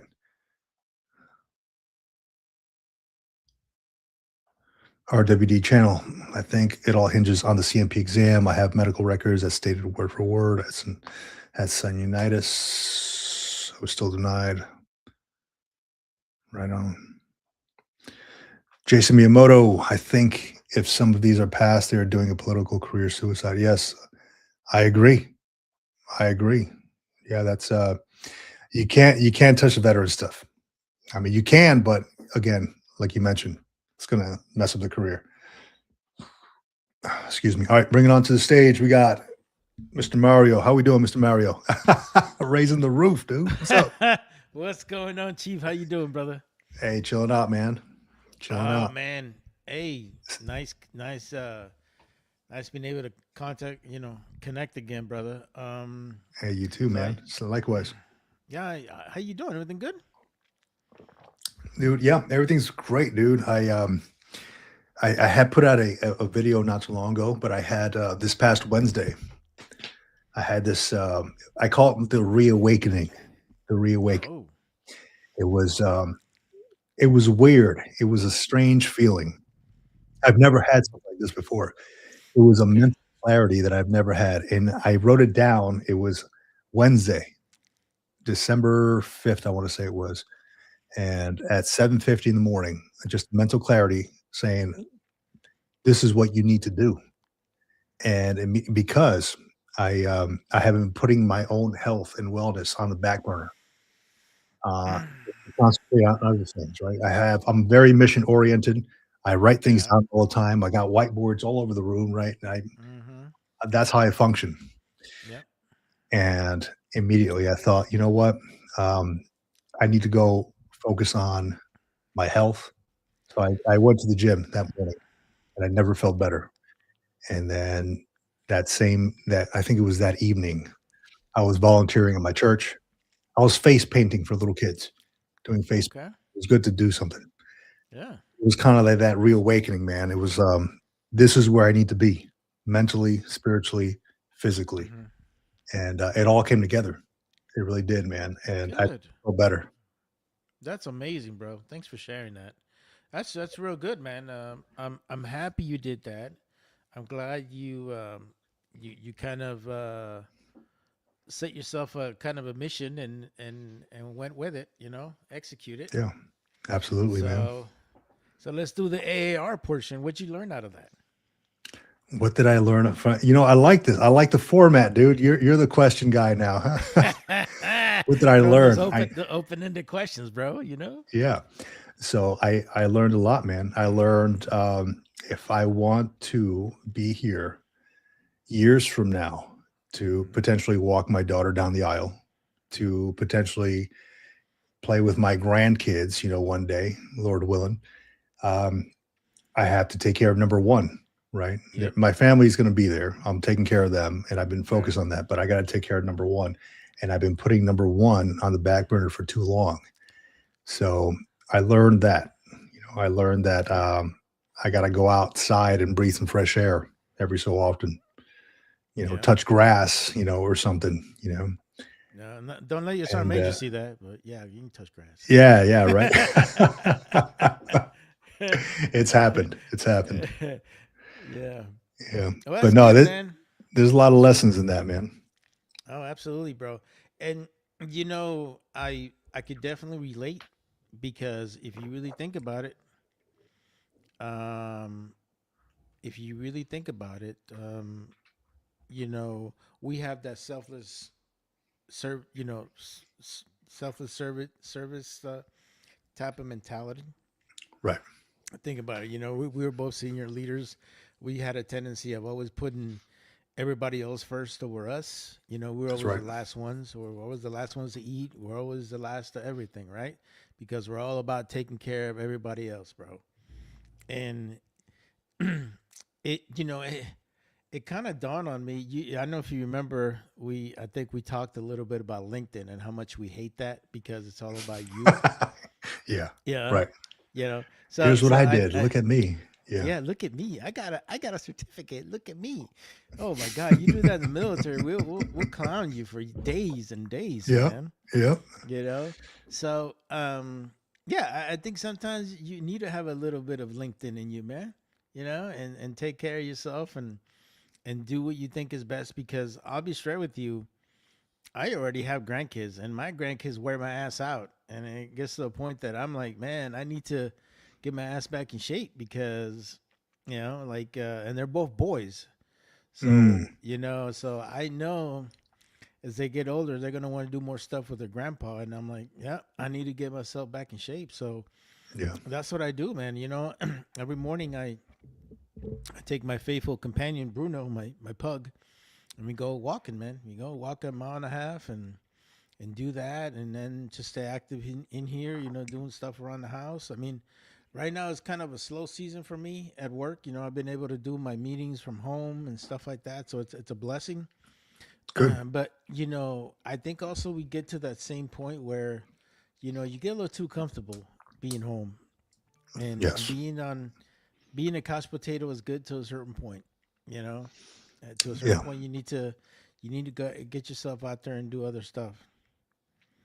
Yeah. The complacency is where I found myself, and I felt like I've always been kind of like an action dude, like always Mhm. going, wanted to PT more, and to the point where I hurt myself doing that, right? Yeah, Well, like yeah, like all of us do fractures and that. stuff like that. All of Yeah. us do that, bro. And then I became complacent. I found myself in a state of complacency, and I'm like, this isn't me. This No, it's isn't not. what my whole life It's has been. it's And not. I need to get up and just, if I don't do something, at least a little bit, right? Just to keep this pumping a little bit. Mm-hmm. If I Yeah, don't do something, I'm not going to be here for yeah. very long. No, and it's good that you're realizing that now, and that you're doing something about it, because you know, I think you and I are in the same boat because we both retired. You know, we're still young. We still feel like we can do other stuff or whatever, but you know, we also have to get to a point where now it's all about self care. Because think about it, we have a lot of pains that we endure being in the military. You know, Yeah. we you know, our bodies are not what they used to be, man.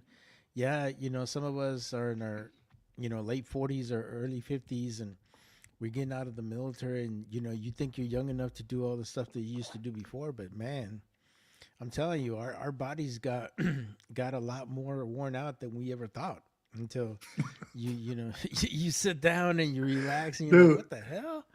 you're reminding me something, man. You're reminding me of something. Oh, okay. I went to, I flew out to Florida for my Mm. my grandmother's 90th birthday a Oh, couple nice. months ago. Mm. And my family's a big salsa family, right? We dance salsa Oh and stuff like yeah. that, right? So Mm-hmm. we they put the music on, and I'm dancing stuff like that. And immediately, like it was a feeling in my back. And you know how you dance and you're moving your hips, right? Yeah, you're like, oh damn, I can't do that no more. My back, dude. And I was like, and I tell I was dancing with my mom, and I was like, just hold on a second. And I go to their laundry room in the back. Nobody's in the Right. laundry room. And I put a towel on the floor because I was all dressed up, right? And I laid down, dude. And I'm like, and I'm looking at Yeah. myself. 'Cause there's a mirror right next to me. I looked at myself. I'm like, what the fuck? What is happening to you, bro? What is Fuck, you happening getting to old, you? bro. It's all good. Yeah. I was like, bro, my back locked up on me. I was like, what is this? Uh, so yes, I know exactly what you're talking about, man. Getting older, feeling those pains. But I'm like, Yeah, if I don't man. do something about this shit Yeah. ain't gonna feel better. Well, yeah, and not only that, but I think I think because you think about it, you get into a certain routine, right? When you're in the military, you're doing PT every day, right? Every day is PT. Yeah, Every yeah. day is PT. And then all of a sudden you get up, you know, you get that DD214 mentality, like, shit, I ain't got to get up, do early PT. Fuck that. I don't got to do none of that shit no more, you know. But then you get the weight gain. And then all of a sudden, man, you start getting all those aches and pains that were just a little bit before. Now they hurt, like my knees, bro. I knew Yeah. my knees were bad for a long time, but I had no idea how bad they were, to the point that the doc's like, yeah, we got to do meniscus, you know, like both of your meniscuses are torn and blah, blah, blah. And I'm like, yeah, I'm not getting no freaking surgery, or, you know, because it's like, you know, eventually you're going to need new knees. I'm like, fuck that. New Like, knees. Holy yeah, crap. dude. Yeah, but dude, being an infantryman for so long, you know, what do you expect? Yeah. You know? Yeah, for real. Yeah, Yeah. I got a buddy of mine who was Army guy, right? And he would jump out of planes, airborne guy, right? Right. and his knees were shot, dude. His knees Oh were yeah. just Yeah. crazy, and And same thing. like I knew a good friend of mine who was a SWIC, and he was telling me that, you know, being on those boats and going on those choppy seas and stuff like that, Oh it yeah, wears out your knees. I didn't think about that. I was like, oh, I was like, probably your huh, yeah, back too, man. yeah, your back, because you're wearing all that stuff too, you know, and it's crazy. And even, you know, like let's say you're a sailor, and let's say you work in the engines room all the time, or whatever, you know, you work on weapon systems and stuff like that. All that shit is heavy, man. Like I got my Yeah. nephew who's a weapons guy. He's in a aircraft carrier, and yeah, he was Mhm. telling me, yeah, man, those fucking missiles are heavy as hell, you know. And sometimes you got to pick them up, and sometimes the little lift thing is not working right. So you gotta, you know, you gotta put some muscle in it and put them on the F-18s. I'm like, yeah, Yeah, I can yeah. imagine. So my thing was, man, I never like took the time to actually like stretch or like warm up before or after. That was my Yeah. thing, dude. So I, You you were know, because it hardcore, was bruh. always like, what's that? You were Hardcore. hardcore. No, well, I mean, it was always like, you know, I felt good. I was like, hey, time to go, you know, ready. Never really warmed up. It was like, let's just do our 3 mile run. Go, go, go, you know? And then afterwards, do a quick like 10-second stretch, go back, you know, shower up, go to work or whatever. Right. And you know, it's catching up. It's catching up. Oh And I yeah. halfway through my career is when they brought in dynamic warm-ups, similar to like what, Oh, you know, okay. soccer players and football players Yeah. do. Yeah. And I'm like, okay, well, this is different, you know? So it's no longer the daily 7 or daily 16 or whatever it is. Now it's Mhm. like dynamic warm. You actually have to move to get your heart rate Right. up a little bit. Mm-hmm. And yeah, I was like, man, if only I would have done this my entire career and just kept it going. You probably would have But lasted longer.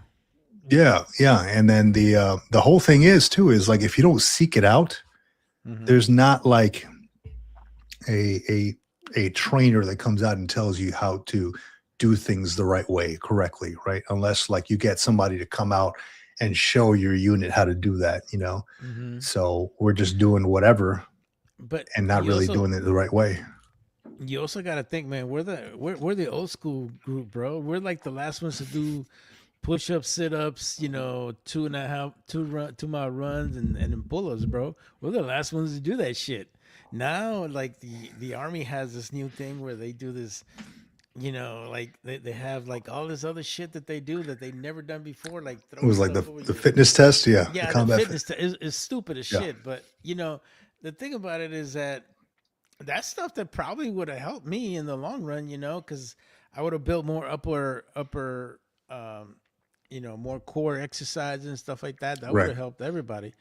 But it just sucks that, you know, our generation never got to experience that. Mm. And you know, I wish a lot of that stuff would have been when we first started. I think it would have helped us with our longevity for sure, man. Because I think Yeah. to a certain point, for me is like when I knew I was getting too old for this shit. Is like when I'm getting passed by all the kids and I'm all the way in the back and I'm like I'm running my ass off and I'm thinking I'm going as fast as I can, man. And I'm like, You're going backwards. I mean, and dude, I'm doing like 15-minute 2 mile runs, bro. But these kids are like 11 and 12-minute runs, and you're Yeah. like they're Yeah. freaking gazelles, bro. You're like, damn. Yeah. And that's They're when I knew I fast, was man. like, yeah, I'm getting too old for this shit. I can't be doing this no more. Yeah. So- Yeah. It's, you definitely feel it, man. But yeah, it catches up to you. It really does. It does. And that was a big thing, kind of like an awakening for me. Like I mentioned, it was, it's only going to get worse if I don't do something about it now. Yeah, You know, absolutely. For sure. So I got that's when I got a hold of my PCM and I was like, hey, can I talk to somebody about, you know, my lower back? It's freaking killing me, you know? Mhm.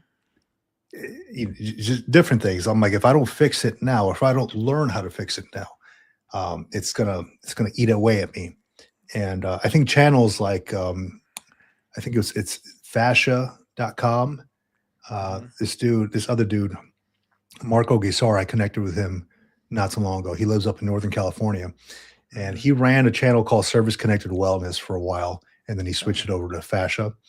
And dude, he sent me this this little like a yoga block and like this little ball, and he taught me how to use it correctly. And the day after I used that stuff, dude, it was like I was sore, but I was feeling good. Like whatever he was doing is legit. It's legit. Ah, man. So yeah, You know, I wish we'd have done yoga in the military, bro. That would have been cool. yeah, yeah. Would have. I I try to mean, do the lunchtime yoga at the gym. Yeah, you know, for me, like it's temptation like a motherfucker now, because all the yoga instructors are hot as fuck. You're like, am I really gonna hurt anything here? Or what?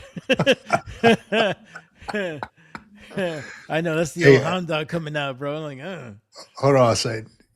So if you're gonna do yoga, you gotta do it the right way. You gotta wear the yoga pants there, Mario. Oh, fuck that. I'm not looking like a chorizo, bro. Fuck that. No way. No. Hell no. It's bad enough doing all those fucking, you know, crazy The warrior pose and all that. Yeah, I'm like, I don't know. I hope yeah, no, dude, you're asking a lot, bro. Look like a big ass chorizo and shit. Hi.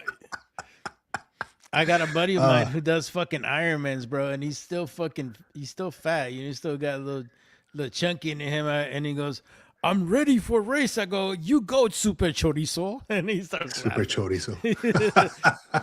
This fucking dude, man, but he's hilarious, man. bro. Yeah, Yeah, but I mean, at least he's doing it. Shit, like, yeah, I'm like, but yeah, I think he's overdoing it. That motherfucker's trying to do Ironmans. I'm like, fuck that, dude. I'd be happy doing a bike race or some shit like that, but yeah. I ain't trying to do fucking triathlon. Fuck that. No, not right now. I mean, you got to work up to that. Definitely. Oh, that takes Just like years for you to work up to that, man. just like this dude Jason Miyamoto here says, we have to remember we are no spring chickens anymore. We also don't get out as we went in. Yeah, that's correct. That's for sure, Jason. Man, you said it. You said it right, brother. That's for sure. Yeah, man. But you know, yeah, it's good, man. So, you getting ready for the holidays? I'm getting ready for the holidays, man. We just went to Disney this past Sunday and Monday. It was all like decked out for like Christmas and all that. But yeah, that's kind of like our thing. Just kind of going to Disney around this time frame. But this past, I mean, it's never been this packed, man. This past week was complete. Like I asked the lady, when you go and check in, you know, go through security after security. I'm like, oh, you know, is it going to be like less people today or what? She's like, nope, completely sold out. I'm like, what? Holy crap. And I don't know what it takes to sell out a Disney park, but this place was thick with people, man. And I didn't like it. I didn't like it at all. Like I was putting on a face, right? Like for the family, but I know. And that's the reason why I don't like going to Disney, because, you know, first of all, I think Disney's overrated as hell. I mean, I only do it because the grandkids like that shit. But me personally, another thing I don't like about Disney, there's not enough fucking bathrooms in that place. Come on, bro. You and I are fucking, you know, when you gotta go, man. I don't got time to be fucking map recon in some fucking bathroom, bro. That's some bullshit. Like, come on, man. Like, dude, you go to fucking Universal, you know, Magic Mountain, all these there's fucking bathrooms everywhere in that fucking Disney shit. And then on top of that, you gotta ask the guy with the fucking mouse badge, hey, where's the bathroom at, bro? Why do you think that is? I don't know. I don't know. I think really what they do is that they focus so much on the decor of the park that they forget something simple, like maybe putting enough bathrooms or have them more available. I don't know. That's just my thing, bro. Because, you know, I mean, and the reason why I say this is because, shit, all I have is women, bro. I have 3 women in my house. So you know how that goes, you know? So it's like, yeah. But, yeah, I don't like Disney. I think Disney is super corporate. It's super, I never thought of them as being like pro-military at all, bro. Mhm. Think about it, man. You and I can go into SeaWorld for free, right? We can go to Yeah, yeah. fucking Waves of honor. Yep. you can go to Knott's Berry Farm, on certain days, or you get a discount if you want to go other days. Universal has a military discount. Why the fuck does Disney not have one? Them motherfuckers make billions of dollars every year, bro, but they don't have shit set up for military, and very few times Yeah. they do. Yeah, yeah. So the what I did was I don't buy the tickets at the Disney park. I haven't done that for years. I just usually go to ITT, Information Tours and Travel on the base, and then I get them. It was like $50 off or something like that. I mean, nothing incredible, right? But it was something for the family. But then I asked them too. I was like, hey, look, we want to go for 2 days, and their 1-day ticket was, if you buy 2 1-day tickets, it was less than a regular 2-day ticket. And I'm like, why is that? She's like, I'm not sure why we have it priced that way. Oh, that makes no damn sense. It was like $100 less. Yeah. So definitely check on that too. The folks out there who are like looking to go to the parks and using ITT. I just think it's kind of overrated, bro. I still do. I'm not a fan of Disney at all, and it's super crowded, And you and I don't deal well with crowds, bro. So, Yeah. but it is what it is. I mean, Yeah, yeah. sometimes you got to sacrifice for the kids and the family, man. You Mhm. know, and that's how we do it.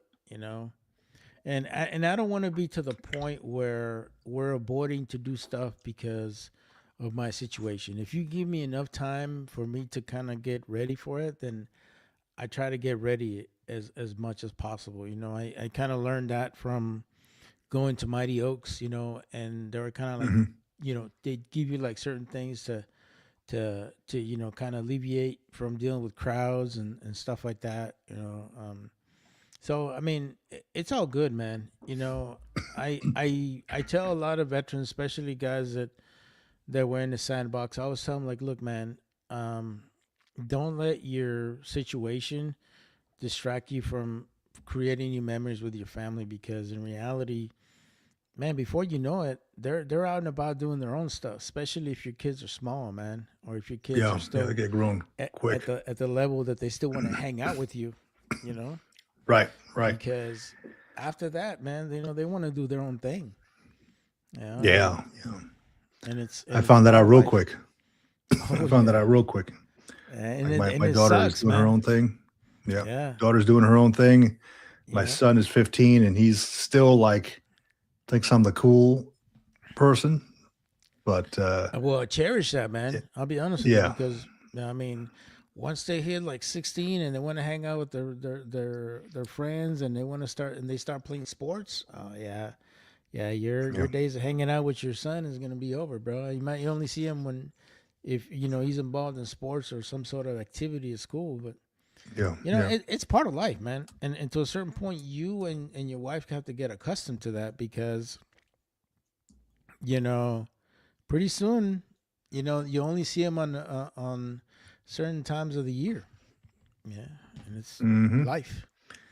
Yeah, that's something he keeps bringing up too, because he's we're I don't know if I mentioned it. We're prepping him for, he wants to go to the Naval Academy, and we're preparing him for that. He's been to the summer sessions and all that stuff. He's going to it again here this year, and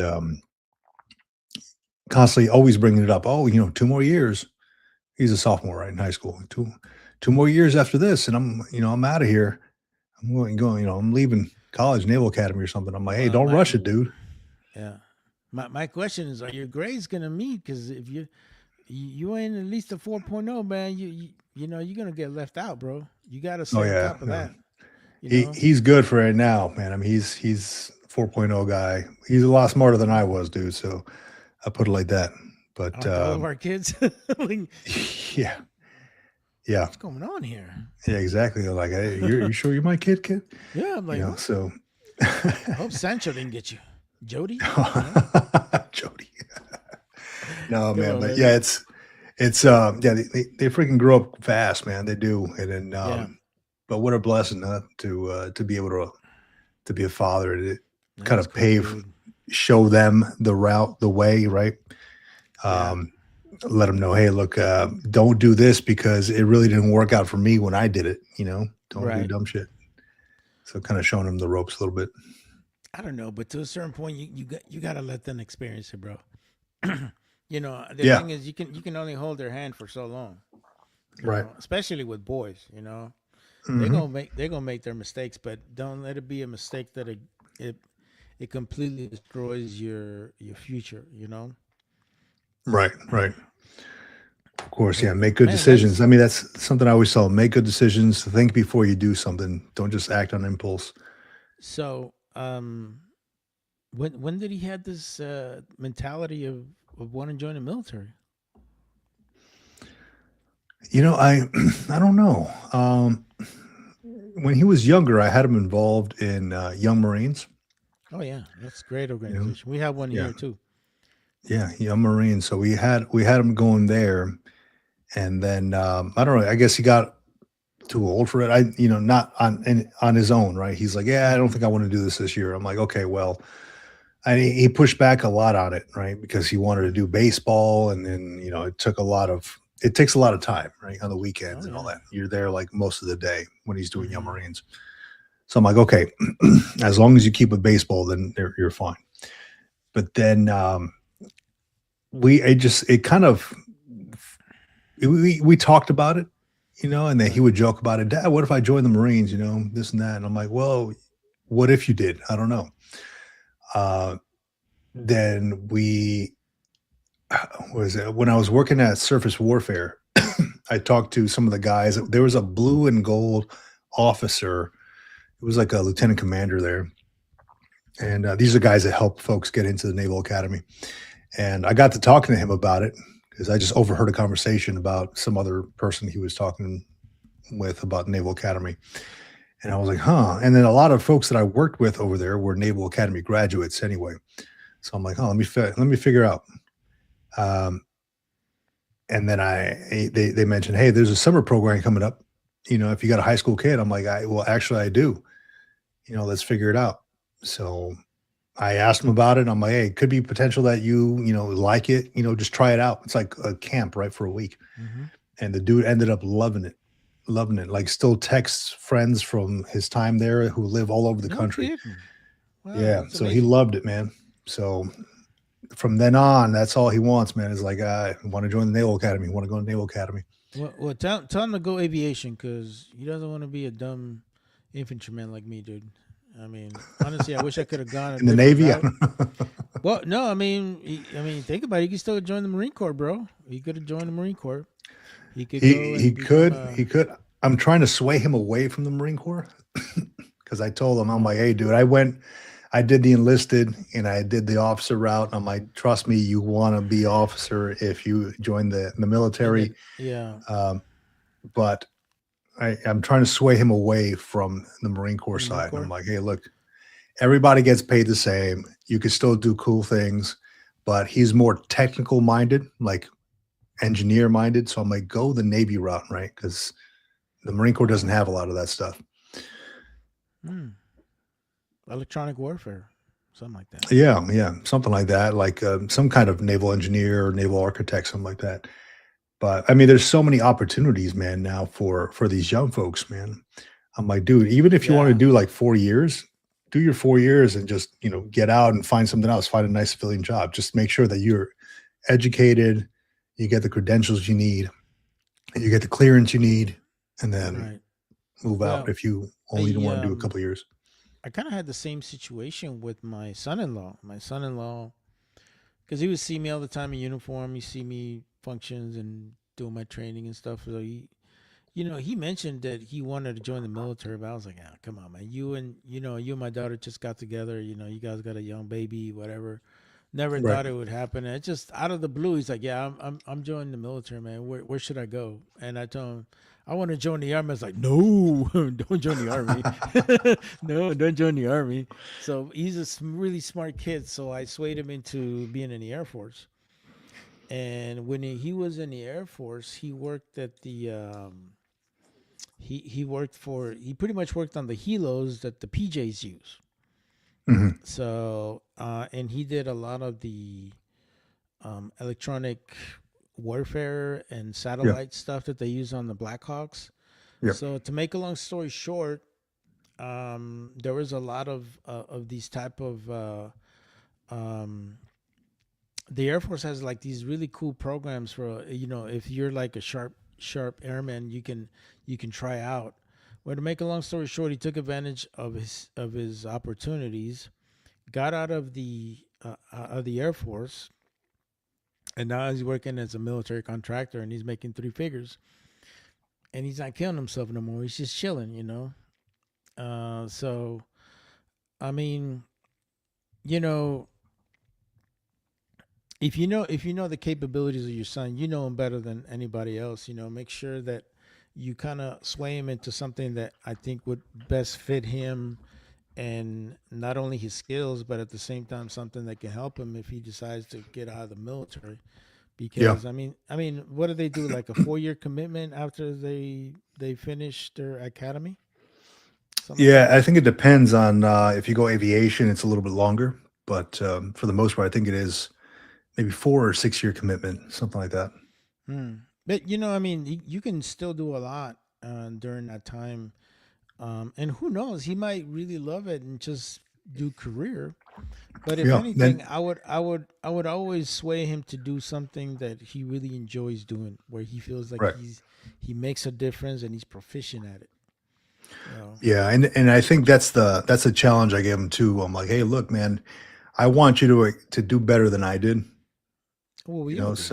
so and I want you to excel as well. So it'd be Hmm. cool if you did like the whole 20-year route or plus, right?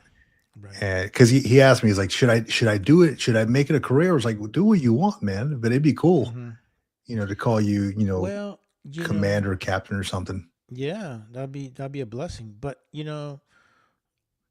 I think also the new generation really does have it hard, bro, because they don't have a pension system for them no more. They have a Well, TSP system for them. it's right. Well, it's BRS, right? So they still get, but they get Yeah, 40% instead of the 50. It's not yeah. as lucrative, but No, it's not. if you are maxing out the TSP, Hmm. it could really work wonders for Yeah, you. definitely can. Yeah, but I think so. let's stop and think about it. How many of these kids really do that? you know?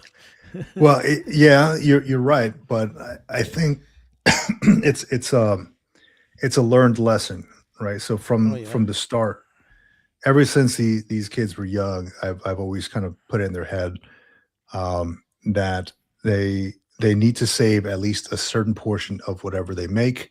They need to invest, and they see their Hmm. investments and they see how it's growing, right? Right.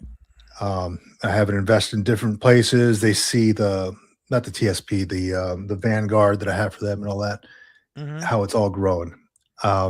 And they're like, "Oh, this is really cool." Like they're excited to see this stuff. Yeah. And I think it's Absolutely. if you teach them the financial literacy early on Right. and how to be a good steward of their own funds, Yeah. then I Hmm. think it could work for them in the future. And I think that's a good thing you're doing, because you think about it nowadays, most kids, their parents are both working. They're not really paying attention to them as much, or they're so focused on just making ends meet, that they kind of forget about the little things, like hey, maybe I should teach my kid how to balance the checkbook, or how to do this, or don't apply for credit cards, or whatever the case may be. Right. um Make good financial decisions. um Yeah, because it, that's it, not it something that they usually teach in school. They I don't mean, teach none of it. they're now like Florida's now starting to put that into the curriculum in public schools, but that's Hmm. they don't. When's the last time? I mean, when have one of your kids or grandkids or even you learned about financial literacy from a financial planner or something like or a financial manager in school? It doesn't No, happen. no, it doesn't happen. Either But you have but to they go seek it should. out. They should. Absolutely, they I, should. I, I I think the military should definitely do that. That's an injustice we're doing to our young service members out there, man. Well, Because yeah. you know, Yeah, I agree. It wasn't until I actually sought it out, walking into the library, saw the financial manager's office when I was probably a sergeant, Yeah. and I probably had like, I don't know, 7 years in or something. And I was just curious. I'm like, hey, I want to help my money grow. How do I do this? And immediately she's like, hey, open up your TSP. Why are you in the G fund? I'm like, because I'm an idiot. I don't know. I mean, teach me, please. So Right. But it's here's my thing. First of all, yeah, you had the you had the maturity to say, hey, you know what? I don't know something. Because think about it. You're a young sergeant at that time, right? Yeah. You think you know it all because you made it this far, and you think that you're up there in the world, and nobody can teach you anything. So I'm kind of glad that you had that mentality, that you were able to be taught by somebody else, and that's good because yeah, because you I know didn't know what I didn't know. And I was like, exactly. I was reading about it and I'm like, man, I want somebody, I do better when somebody explains it to me, like gives me a class on it versus Yeah, just like you're reading on hands it, on like me. Yeah. So what is it, like a kinetic learner or something like that? Think so. And Yeah. I'm like, okay, well, I wanted to learn about this. I just happened to be in the library. Let me learn about it.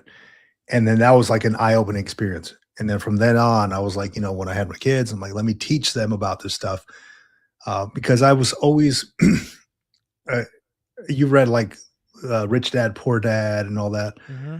how you have to keep investing and all that. Right. And I've always like read that a poor mentality is not speaking about finances. So it's not like our conversations always revolve around it at home, Right.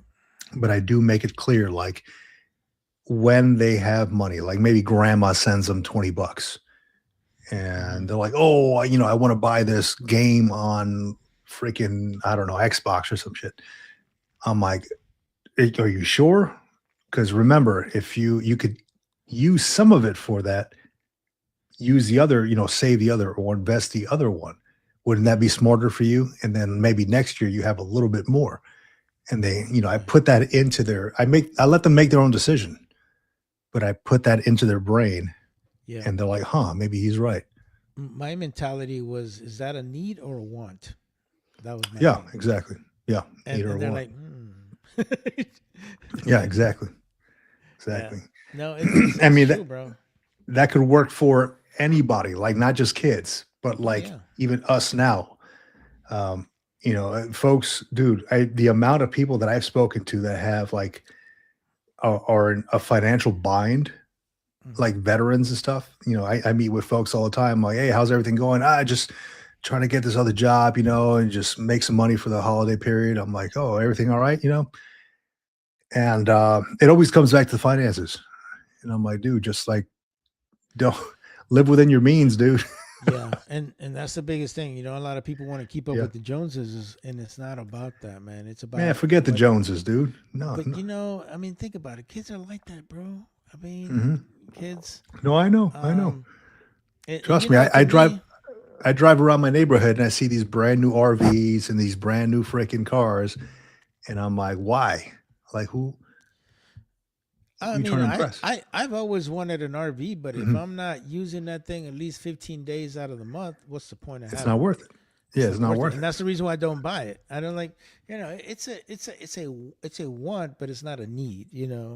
I Yeah. mean, if I really wanted to take an RV, just rent one for a weekend or whatever the case may be, and Yeah. turn Then it you don't back have to in. deal with the maintenance and all that You don't stuff. have to deal with none of that stuff, man. Yeah. And it's just one of those things. I think people just need to be more.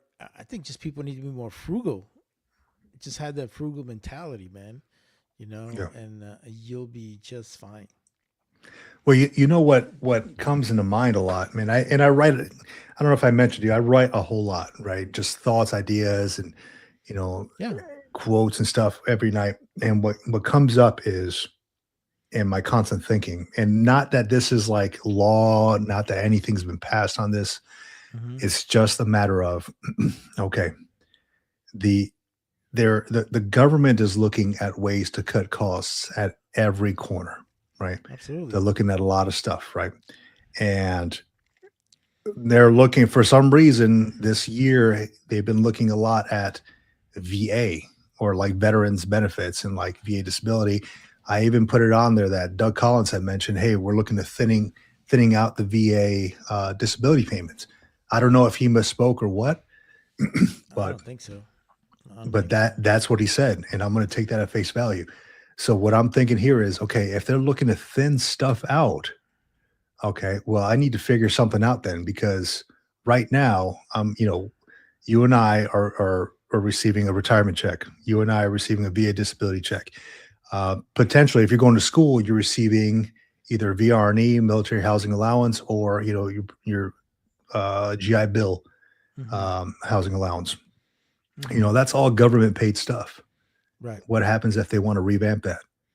That means that the payments are going to go down. Not really retirement payments, I don't think. More so, VA disability payments Yeah. are going to go down. Because in most cases, those are not taxable. It's Yeah. not taxable income. So technically to them, it's like, well, it is what it is. But, the thing that happened during this administration is that once they created Doge, it Mhm. opened up a can of worms. It opened up how bad really it is within the government itself. I mean, there's fraud all over the place, like Right. a lot of it, and to a certain point, I think it's a good thing, because you think about it. You and I pay our taxes. You wonder what our taxes going for. If they're going for stuff that really should not help us in the long run, then we need to do something about that. Is there fraud within the VA? Absolutely. There's fraud in every organization. But the biggest thing is that I think too many people are taking advantage of the system.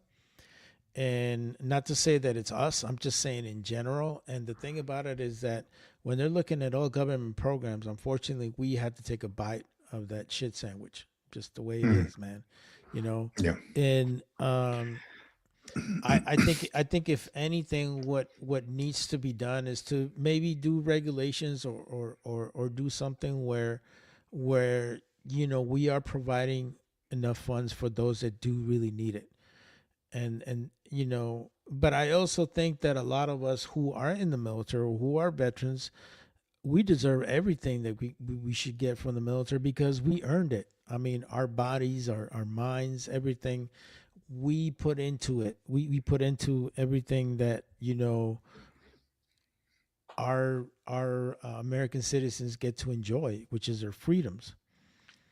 Um, but I think if anything, what we need to do in the veteran community is to ensure that, one, we don't get to a point where so much is taken away that it doesn't help the next generation. Because you got to think about it too, is that all these things, whether there's pension or benefits or whatever, it's a retention factor for those that want to make it a career, for those that want to stay in for a long time, or for those who even want to join the military in the first place.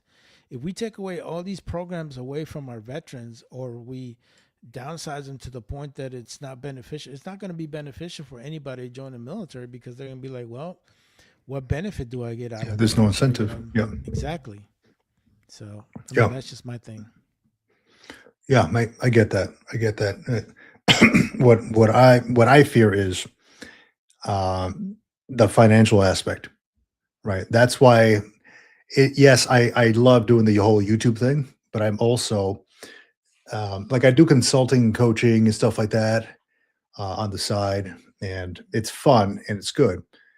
Uh, However, I'm like, okay, well, I'm always on the constant lookout for a job, a position, something that I really want to do, not something that I need to do, for the fear that, okay, well, I don't know that this VA disability is going to last forever, because there's always going to be like a cut down, right? A drawdown or talk of it, whether it's to instill fear. I don't know whether they're actually doing it. But I'm always on the lookout for that because of that reason. I feel like personally, I feel like this is not going to last forever. You know, you and I should think like, ever gotten extra paycheck from DFAS and you're like, oh man, I gotta return, I gotta hold on to that. That's Don't how you touch have it. to think, bro. Yeah, that's how Don't you have touch to it. think, bro. That's exactly how you have to think.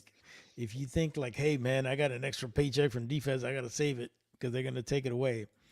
That's exactly how I think, man, and that's the reason why I do, look at other. I mean, that's the reason why I still work, bro. Because in reality, Mhm.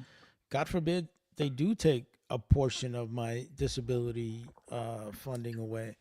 I still have to find a way to, manage what I got and be Right, able to right. save for the future because, I mean, my personal goal is that after age 62, I don't want to work, period, at all. Yeah. That's like, 10 years from now, so it's like, put in that 10-year mark where I'm just constantly saving, constantly doing what I need to do. Mhm. But I think all of us just need to have that survival mentality, and don't think that somehow the government's always going to be there for you. Yeah, yeah, because I mean, that's the truth. I mean, I don't know that the government's going to be there for you. That's the thing. Right now, a lot of veterans are relying on that stuff, and it's like, well, I mean, you got to look out for number one, and looking out for number one is, enhancing your skills, becoming 1% better every day. I think, just trying to find a way around that so you don't have to rely on government funds forever. But I think I think just like anything else, just like you and I, once we get out of the military, we're gonna have to recreate ourselves, become Mhm. something that we were from our previous, like use all of our skills and experiences that we had from the military, but use them for your future, for what you got left, and just think like, do I want to live just within my means and be able to do what I need to do? Or, do I want to splurge and put myself, finance another car for another, 6, 7 years? And God forbid, I don't I know. still, no, nobody should think that way, man. So, I think if anything, one, we should definitely fight for our rights because and our benefits because I really feel, we've earned them. We are not like these welfare recipients, SNAP recipients, or whatever the hell it is. We put into this, you know, um, and we should definitely try to get as much as we can. But to a certain point, we have to kind of be careful when we say that because there are people that overdo everything, and you know that we've all seen them within our community. People are always going to take advantage of the situation to the point where there's nothing left. So we just have to make sure that we're we're we're being as efficient as we can. Yeah, I I I, absolutely. I got to think about and no disrespect to the Marine Corps. I got to think. Here we go. I got What do you got? no, not a bad thing, bro. Not a bad thing. No, go ahead. Go ahead. Um, and you go on C-SPAN, right? You ever seen these Senate armed committees where they talk about the Yeah, budget for the next year? yeah, yeah. The most of the time the Marine Corps gives money back to the Department of Defense because they only utilize exactly what they need. They are so good at managing what they have that they're in some cases they take less of what they anticipated to at this to say the fiscal year. Say the commandant of the Marine Corps says, "Oh yeah, we need 1.6 billion to run the Marine Corps, whatever the case may be," and then they do like a fourth quarter, analysis, and they'd be like, "Yeah, Yeah. we did not use 1.6 trillion. We only use 900 billion, and we're giving the rest back to the United States government." Mhm. That's what the Marine Corps does. But to a certain point, it kind of hurt them because um, I also think that they end up having to give up their tanks and all this other stuff so they can get better equipment. And you just have to kind of like learn to balance that. So Yeah. I like the Marine Corps mentality. Marine Corps has a good mentality. That's the reason why it's so efficient because they only get what they need. If you ever look at the Air Force, give me. I want to make a new plane. I want to make a new stealth fighter. Can you give me more money? That's always the Air Force, bro. Always the Air Force. You know? So don't think like the Air Force, think more like the Marine Corps. You'll be good to go. Yeah, gotta work on a slim budget. Yep. Here we go. Yak. Let me see. Yak 352. Smedley Butler would be proud of that. Smedley Butler. War is a racket. Yeah, he would be. Who is Smedley Butler? I don't know who that is. Smedley Butler. Smedley Butler is a famous Marine. Here, let me put it up on there. Smedley Butler, for everybody who doesn't know.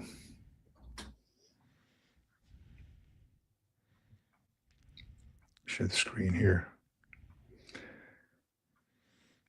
So yeah, I have a tendency of going to Major General Smedley Butler. Oh wow. Yeah, he was an anti-war activist and whistleblower. 34 years.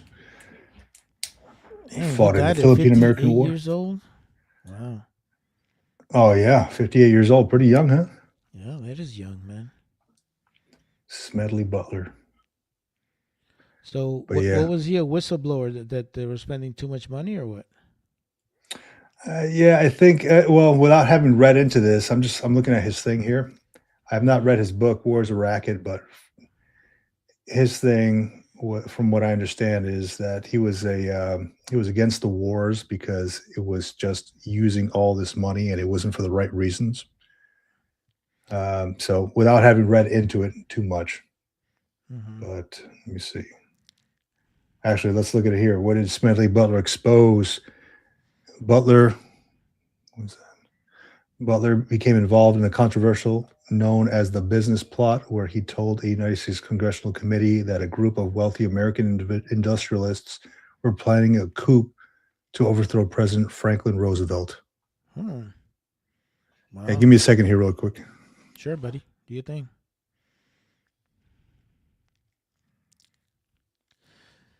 Yeah, thinking about that, if you recall, World War I was not a really popular war per se, and it was one where the United States was actually not as lucrative or wealthy as it is now. So I could definitely understand where he's coming from with that, bro. So good one there, Yak. Appreciate that. That's always good. Yeah. But yeah, I think if anybody, we all need to have that mentality, man, of, just, live within our means. That's always a good thing. All right, back at it. Yeah, that's good, man. That's good. And I was I mentioned this to Yak, is that if you really think about it, in World War I, the United States was not that wealthy of a country, man. It was just barely getting by.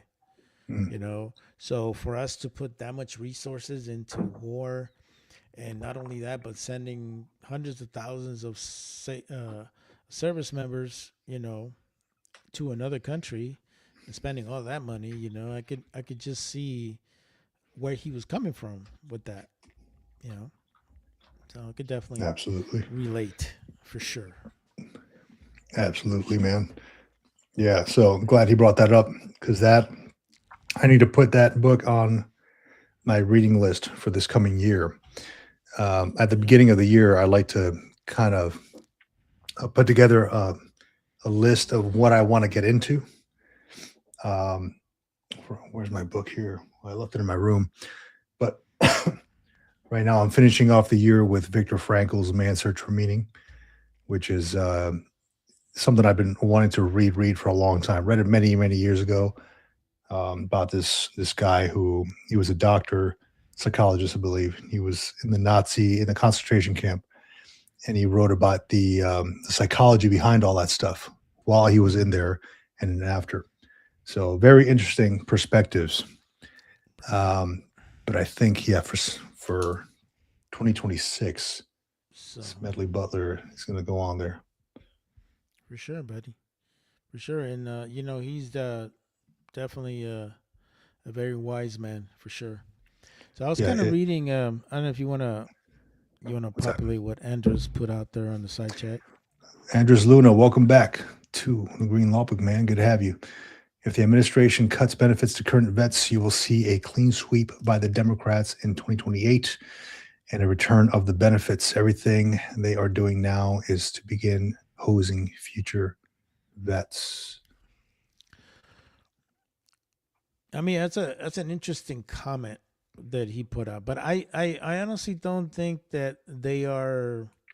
I think if anything, if you guys look at the Senate Arms Committee on Veterans Affairs, Mhm. I think the last one they did was in regarding that whole thing with the Washington Post. I did a podcast about it, but you got to also understand that there's a lot of people, especially within the population of the United States, that have a very admirable view of the military. A very admirable view. If most of these current politicians would get to a point where they are cutting back stuff to the point where it's affecting veterans, believe me, everybody's going to hear about it. It doesn't make sense that, you know, who's probably next in line is a former Marine. I don't think he'll allow that to happen. You know, you have Secretary of War, who's also a veteran. I don't think he will allow that to happen. I think to a certain point, you know, there are certain things, there are changes that are going to be made, but I don't think it's to a point where it will affect a certain political party over the other. I think, Mhm. you know, and I think one thing that we definitely need to keep ourselves out of is out of the political limelight. I hate when politicians use us for their political advertisement, like they somehow do something for veterans, which most of the time they don't do shit. Let's just be honest. You know, um, I think a lot of us need to stop endorsing politicians or going on you know, a commercial or whatever the case may be and say, hey, you know, we endorse such and such. I think we should just stay neutral and just stay the hell out of politics, because if we start picking sides, man, I think that's going to be our downfall in the long run. Yeah, I've never been. I'll be honest. I've never been very into politics or anything like that until like recent, when they started like, especially when they started bringing up like the whole veteran stuff. When they started bringing up the whole VA disability stuff, then like my ears kind of perked up. Like, wait, hold on, what? What are they doing now? And especially too when they brought the whole Doge thing out, and like I was a happy freaking camper when I got my federal job, and I'm like, hey, by the way, when they brought me in, the supervisor's office. Hey, by the way, you're a probationary. We got to let you go because Doge says so. And I'm like, what? What do you mean? I just started. Yeah, that's why we're letting you go, unfortunately. So from then on, I was like, huh, let me follow this stuff. But it becomes overwhelming, dude. It really does. And there's been like I know I've mentioned it to you, like when I went to Guatemala, and it was like a cleanse of no news during that week. And I was like, what a feeling, dude. Like nobody out there in that Simple country life, cared bro. about it. Simple life, dude. And I'm like, what are we doing in the US, dude? Like we're drowning in this stuff. But it was nice to get away from all that. It really Yeah. was. And then from then on, I was like, you know what? I'm not what is happening. I think either you brought it up or somebody else did, and another guest. Everything that's happening is concentrated on the East Coast in this one little area. Life goes on. I'm looking outside. I'm seeing my neighbor Right. walk his dog, or I'm seeing kids Yeah. like throwing the ball in the street. I'm like, life looks pretty good from where I am, but everything's kind of concentrated up there. And the more I watch the news and TV, the more it's like going to weigh on me. And I'm like, I just Right. need to get away from that trash. And I think if anything, us as veterans, we need to focus on our communities. Because think about it, when when we were in the military, who did we focus on? We focused on our company or our platoon or our squad or whatever Yeah. you were organizationally That's all you worried about. Mhm. We need to minimize that. We need to get to the point that level. It's just we need to stay in the small teams concept, and let's focus on our community. Let's focus how we can be better people. I honestly think that, and I know this is gonna sound weird, but I sometimes have a feeling like, like certain movies have a tendency of kind of like making you think, you know. I'm a big James Bond movie goer, right? So I remember I watched this movie. I forgot which one it is, but it talks about this guy who pretty much like owned all the media. So to make a long story short, he wanted to create like this false narrative and put the China and the United States at war or something. I forgot the name of the movie, but every time I think about how the media thinks and how they act, it's exactly what they want to do, man. They're all about ratings. They're all about, how they can get certain attention nowadays. And, it's a lot different now compared like when you and I are growing up. When you and I are growing up, we we watch news maybe once a day, like the 10 o'clock or 11 o'clock news, and we had newspapers. Mhm. We didn't have this thing where you just have this thing at the tip of your hand, and you Yeah. can just, you know, have news 24/7. And some of it is not even, very accurate. It just went and it was like something that Denzel Washington said. He says, "I don't trust the media because nowadays you just put something out there. It doesn't matter whether it's truth or not. You just want to be the first instead of being able to be somebody who can really tell the story like it was." So Yeah. Yeah, I mean that's true, dude. If I wanted to, in the next hour, I can make a whole video on the VA is doing something crazy. Be careful, and it would just incite some kind of just craziness amongst the veteran community, right? Not that I have a huge influence or have a huge channel or anything like that, but I mean, for these bigger channels, they could definitely do that. It's just like just putting random shit out there. So you got to be careful where you get your sources from. Get your information from. And at this point, I feel like it is like a show. Like who do you believe and what, and how are they spinning everything? And I've just stopped really not caring, but putting too much focus on that. I don't You either, know. man. Like honestly, I don't watch. I watch my local news. I don't watch none of the national news. I don't watch none of that crap. I watch the local news because I want to know what's going on in my community. I want to know how I can better help. Um, and that's what I focus on. And um, going back to what Yak just said regarding Lieutenant Colonel Gabe when he did that whole spiel about you know instead of giving benefits, you should give jobs to veterans and stuff like that. But there's a Mhm. lot of things that he said that in many cases I agree with, but to a certain point I disagree with. First of all, there's not enough programs out there for the veteran community to go out there and find a job after they get out of the military. You have Everbridge and you have a handful of other programs, but let's just face it, many of them are just certain corporations that want to be part of the program. It's not all of them. Not every one of them can really accommodate, veterans. Not many of them want to accommodate disabled veterans. It's just the way it is. And he feels that instead of giving a bunch of drugs, we should just try to help the service member with their mental um, with their mental health. And I'm like, there's not enough mental health people, man. Honestly, for me to go to the vet center, it takes me 2 weeks or 3 weeks before I can see my counselor, dude.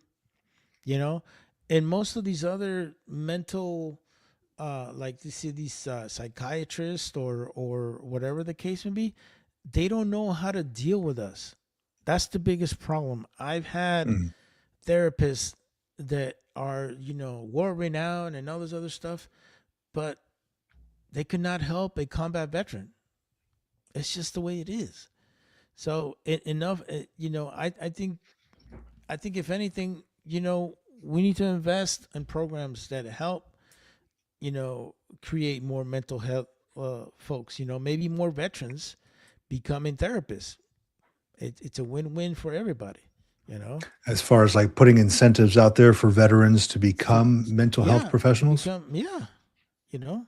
Why don't we do that? Or because in reality, who's gonna understand a vet but a vet? You know. I mean, most companies, although they never want to tell you in person or they never want to put it out there, not everybody's pro veteran, bro. Not every corporation's pro veteran. Because Right. they look at us weird.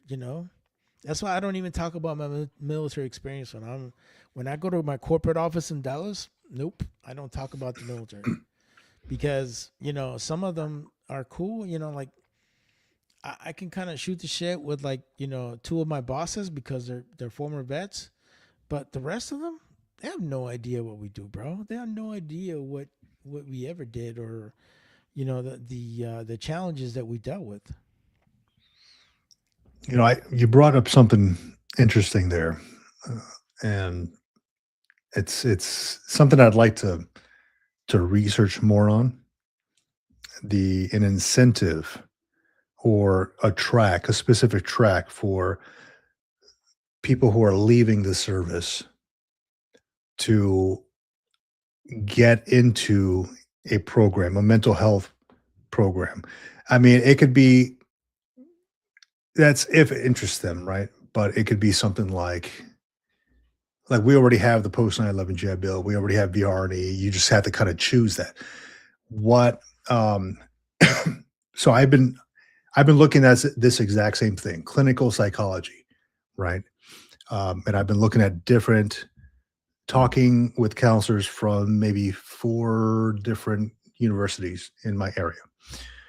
And specifically, I want to go hybrid or in class because that's where you can benefit from your military housing allowance, right? E5 with dependents, housing allowance. But the thing that detracts me from that is the freaking hours and for the classes and the time frame, right? So, like for instance, I just spoke to a university and they said that the classes range from 9 in the morning to 6:50 p.m. I'm like, damn, that's a long time, right? Mind you, I That's a want to whole be day, bro. yeah, I want to be well educated to help out, somebody else. Monday through Thursday, right? So give or take a day off in between there. And it's a 2-year course, and it does not get you the license to be able to practice. On top of that, you need 3,000 hours for a licensure. Um, I would love to get into clinical psychology. Because it's almost like I feel like it's almost similar. Like I'm touching the tip of the iceberg with what I'm doing here with the live stream, right? Like talking to veterans, hearing them out, and it's kind of leading me towards that. But at the same time, I was like, dude, I do not have the patience to sit there for 2 years from 9 to 6:30, Monday through Thursday. On top of that, do 3,000 hours of licensure. I'm like that. Just thinking about that, man, just like it fucking hurts my neck just thinking Yeah, about that. yeah, You know, yeah.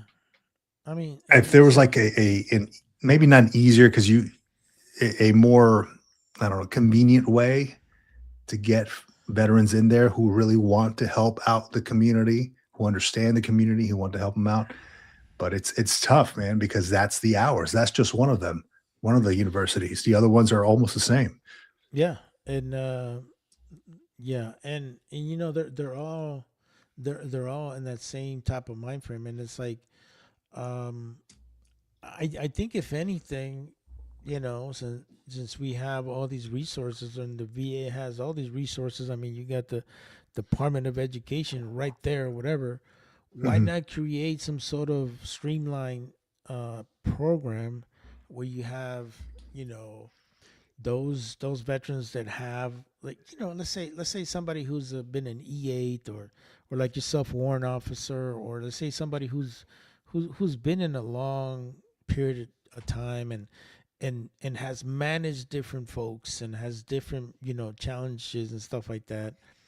Why not put them through a rapid program where you can get them clinically certified to be able to help other veterans? I mean, to be honest with you, if y- I look at the USAjobs.gov, there's always 3 or 4 openings for clinical psychologists for the VA, for the vet center. They're always open. But you just said it right now. Look at the hurdles you're having to go through just for you to get all that. That to me is a bit ridiculous, and it's the reason why you have all these nonprofits that have stepped in, because the VA has not, or the government has not, come up with a program to better help our service members who have mental issues. Yeah. Again, you bring up some good stuff, and real quick, let me say what's up to the comments here. Um, Sergeant Stacken, good to see you. Glad you can join us on the Green Logbook. Awesome stuff. If folks out there, if you haven't liked and subscribed yet, please help with the channel in doing so. It really helps to get this channel in front of more veterans out there who maybe want to find their tribe, their camaraderie, things like that. And just kind of get us together and share some coffee or some drinks and some good conversation. Um, yeah, Mario, I like what you're saying, man. And I've been in contact with the senator up in Sacramento, and he's on the Veterans Committee. Um, it might be worth bringing that up to him as well. Like, hey, is there some sort of something we can work on for veterans who want to leave the service and want, or who have left the service and want to pay it forward to their fellow veterans, but we're met with all these education. It's not. I mean, it's the requirements, right? You want to make sure if you're being seen by a psychologist or a therapist, you want to make sure that they're well educated.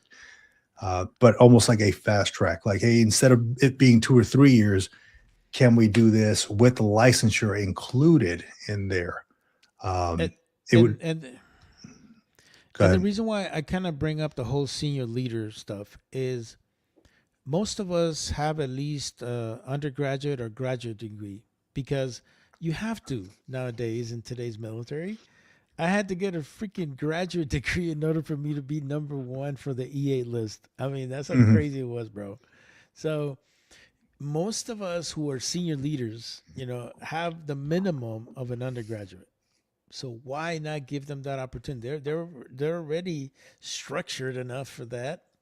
Why not give them that opportunity? That's where I I see a lot of us should go, and a lot of this stuff should go. But, just my thought process. Yeah. Yeah, no, again, I'm glad you brought that up. Um, it brings forward a new perspective on things, because I was getting disillusioned by all this. I don't want to sit in the classroom for that long. I hate that, and I don't want to sit on at home and do work online, and definitely don't want to do it for 2 years. So you bring us some good points on there. I do like that, and it would be a matter of the VA working with either the Department of Education to establish something, or with maybe local universities to establish something. Um, but I understand they also need to hit certain requirements, certain check boxes in order to be a clinical psychologist or whatever. Right. I wouldn't want to have a doctor who is like, hey, I just did 6 months of training, and hey, I'm your doc now. What do you got? I'm like, I want Or to make you sure don't that be like, you're oh, I just qualified. stayed at a Holiday Inn and I feel smarter now. Yeah, right. You know? So yeah, I just went TAD and did this, man. Yeah. Yeah, N- you know, But you want to make sure that they're well versed in what they're doing. and absolutely, we definitely should. But in reality, like I tell you, a lot of us already have the Yeah, skills, bro. A lot of us already have the education. So why not give them an incentive? Here's my thing. The other thing that they're not really stop and think about it. You're not just saving that person or that veteran. You're saving yourself, bro, because now you have a sense of purpose that you didn't have before.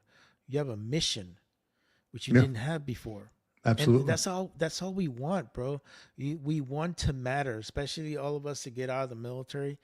You want to matter. You want to be, I mean, a lot of us didn't join for the GI Bill. I can guarantee you that. And even if you had that mentality, as you start getting into the military, man, you start thinking that, you know what, maybe it was more than that. And then you love the servitude aspect of it, the fact that you can bring something into other people and an organization and be an asset to them. So that's just how I look at it. Yeah, you know, you sparked up a thought that I had when I was working at surface warfare. I had a lieutenant commander that worked behind me, a retired lieutenant commander. Right, he had been retired for maybe 5 years or so. He was an XO on a ship, and you know, he he was a notable dude. You know, he knew his stuff, and it was hilarious one time when I he got off the phone and he was getting I can hear him. He was in the cubicle behind me, right? He was getting frustrated on the phone, trying to explain something. And he hangs up the phone, he slams it down, and he's muttering to himself. And he looks at the phone and says, "Do you know who the fuck I used to be?" And I lost it, dude. I was like, I turned around, I was like, nobody cares who you used to be, bro. And it's sad, man, you know, because It was hilarious, bro. It was. it's hilarious, but it's so sad, bro. It really is because people have no idea the amount of responsibility you and I had, bro. Not only with personnel, with equipment, you know, getting places from point A to point B, being Yeah, able to take care of our folks and be able to make sure that they have all the logistical stuff that we need in order for us to be successful or just to have a successful mission. I right. mean, seriously, I mean, most veterans could not do what we do, bro. I'm just saying. Yeah. And big ups to Sergeant Stacking here. 100%. We need purpose in life. If you don't, that's when our mental health goes to crap. Yes. I 100% agree with that. You need to have something. I was reading an article. I think I saw it on like a news channel or something like that. This 98-year-old veteran that works at Lowe's, you know, Oh the yeah, gardening yes, center. yeah. His wife died or something like that, and he had like this stack of medical bills, and that's the reason why he was working. Something like that, right? So, well, it wasn't the latest one. It wasn't that dude from Walmart. It was Oh, another it guy wasn't from that? like Lowe's that I saw, and the guy Okay. was like, you know, he had his Vietnam veteran hat or something, and then he was he had mentioned they had asked him like, hey, why do you still work here? He's like, I just love talking to people and connecting with people, you know. So that was his purpose, to connect with people. You know, if you don't go out and do something every day and have a reason for being, you're going to stay stagnant and you're going to freaking wither away. You know, so yeah, Sergeant Stacking, you bring up a good point, man. You need to have Yeah. a purpose. You know, I did this for like 6 months, and I'm so glad I did it because I felt like I had a purpose. You know, like when I got to my really worst part, you know, out of the military, you guys gotta understand. I retired December 2020, bro. I had no retirement ceremony. I have nothing. I was like, hey, here's your DD 214. Peace the fuck out. See you later. You know, and um, I remember I had a hard time finding a job because you know the whole COVID stuff or whatever. But I went and volunteered for Meals on Wheels. Now, if you guys don't know what Meals on Wheels is basically you're bringing food to the elderly. You know, like the people Hmm. that can't get around or whatever the case may be. Yeah. And I loved it, man. just being able to connect with people, bring them food, saying hello, how you doing, and some of these guys were veterans themselves, and then they light up when you tell them, oh yeah, I served too. It's like, oh, you did? What'd you do? And you just spark a conversation. So I would tell any veteran out there, man, if you need a purpose in life or you just want to do something where you can help out others, man, do Meals on Wheels. I think it's a great organization. The other one too is, man, just go to a nursing home. You have no idea how many veterans live there, man. And you can just go in there and you can go and talk to them for like 30 minutes, man. You just made their whole day, bro. Because half of Yeah. the time they won't be able to talk to anybody they can relate with. So just something to think about. Yeah, no, that's good. That's good. I make it a point to, and I don't know if there's anybody else that does this, but I make it a point whenever I see somebody that has some kind of an older person, right, has military affiliation, maybe like older folks like to wear their Vietnam veteran hats, right? I haven't seen too many Operation Iraqi Freedom hats or anything like that. I don't own one myself, not yet. Oh, I own my old man hat already. I already got one. Oh, do you? I'm thinking, I was like, man, should I get one? I feel like I might be too young, man. So, but Yeah, dude. I mean, yeah. There's times where I'm like, yeah, I kind of feel old wearing this crap. But here's my thing, man. You'd be surprised how many people you connect with just by wearing that hat, bro. I'll be straight with you. And that's exactly what I was bringing up, man. It was I see these older folks at like Walmart, or I went to Goodwill at one point, just kind of looking around, and I sparked a conversation with this older gentleman, Vietnam veteran. He was, oh God, how old was he? He had to have been like 80s, maybe late 80s, but he looked good for his age. Really, like I wouldn't have put him past 75. And he was like, yeah, I'm like 89 or something like that. He was walking around pushing the cart. And I'm like, man, that's awesome. Congratulations. You broke the mold, really. You're living past. I didn't tell him this, but I'm like, you're living past, the life expectancy of a man, a human being, a human man. But I asked him, I was like, so what's your secret, man? And he's like, I don't smoke, I don't drink, and I get exercise daily. And I try to smile every so often. And I'm like, well, that's good, dude. I mean, he made it to like 89 or something. I'm like, I hope to be there one day. And he's like, you will. And he pats me on the shoulder. I'm like, that's awesome. It's great to connect with folks like that.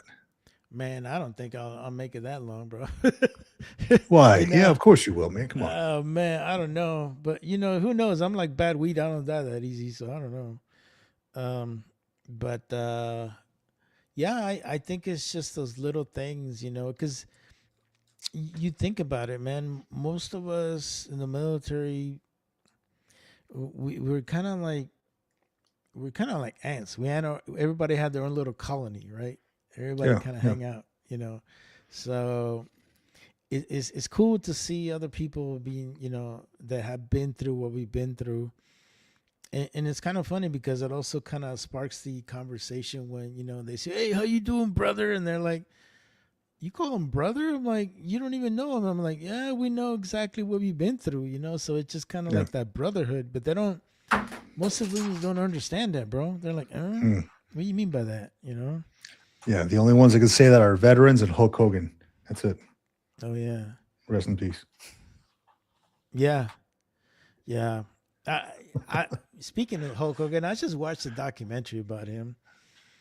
And Did you? Is there a new one up? There's one that came out. I think I saw it on.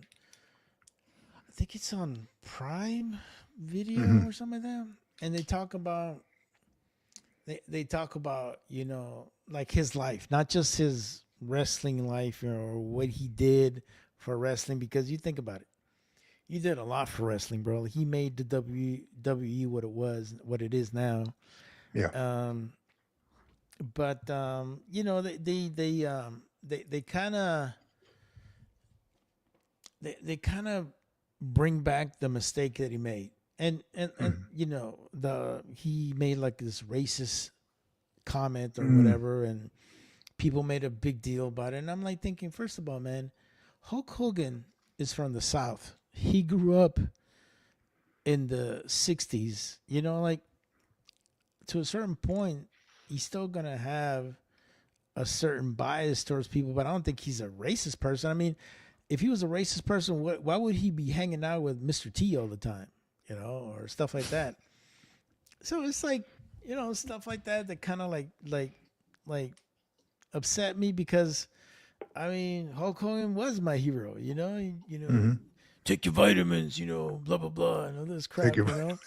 Yeah. Remember he had that saying, Yeah. eat your vitamins, say your prayers, brothers, you know. But he was a cool dude, man. He really was. Oh man. He's a really cool dude. I watched something on him years ago and how, remember during the time where Hulk Hogan became, they made him to a bad guy. Yeah, heel. Yeah. Yeah. So he was talking about how depressed he got during that time because he would go out and he was like, he mentioned sometime like he went out in Miami and, because he was the heel, right? He got booed and he like nobody liked him. They were just cursing him out. And he was like, that really hit his mental, like it really hit him hard. And I can only imagine, right? Like that's if everybody knows who you are. Yeah. And just booing you, dude, that's crazy. But I mean, think about it, dude. This guy was America's hero, bro. I mean, you know, every time you hear his freaking song, I am the beat. What was it? I forgot the stupid song that he had, but that I remember the song, yeah. Yeah. I mean, you I listen am to a the song, real American. yeah. Yeah. And other stuff, and you're like, oh man, cool, dude, you know? Yeah, the Hulkamaniacs come out. Hulkamaniacs, bro. And it was great. I remember I think I was like maybe 12. I went to go see him. WWF showed up at the LA Sports Arena. And I remember I went over there, dude, and it was just badass how everybody just went crazy for him. And then it went even crazier when the Ultimate Warrior came out. That dude was, I don't know what he was on, man, but he was on something, bro. Grabbing the ropes. Oh, dude. I mean, I couldn't hear myself. It was so loud when that dude came out. Have you ever seen the videos of the Ultimate Warrior, like as a normal person, right, without the costumes? He's running a gym with a bunch of like high school kids. Really? I don't. Yeah. So, and he's like, "Here, let me just play it really quick, dude. It's hilarious." Oh, you have it? Oh, let's check it out. Well, it's on YouTube, man. It's freaking hilarious, man.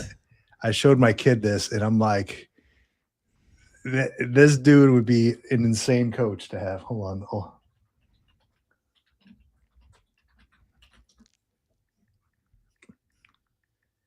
on. It says warning, strong language. Hold on.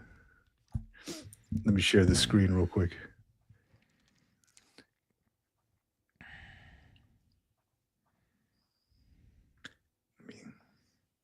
I'll mute this.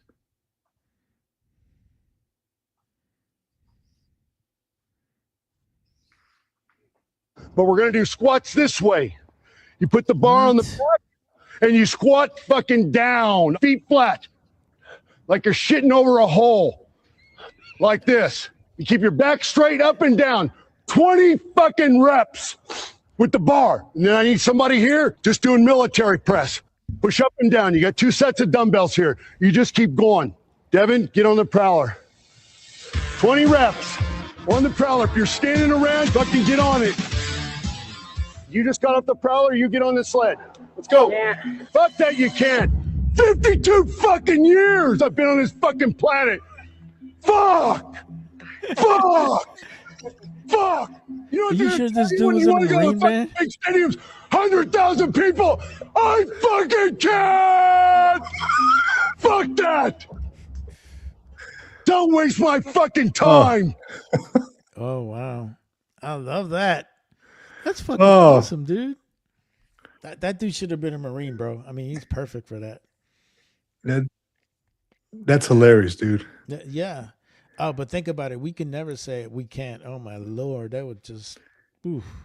That was whenever I need a little bit of dose of motivation, and feel like I can't do it or I don't want to do it, I go back to the unseen footage of Ultimate Warrior, parentheses, funny. You ever want to watch a really cool speech? I will probably look into the was it Admiral McCarran? McCarran, what his name is. He was a Navy SEAL. Oh, yeah, Navy yeah. SEAL. He wrote commander.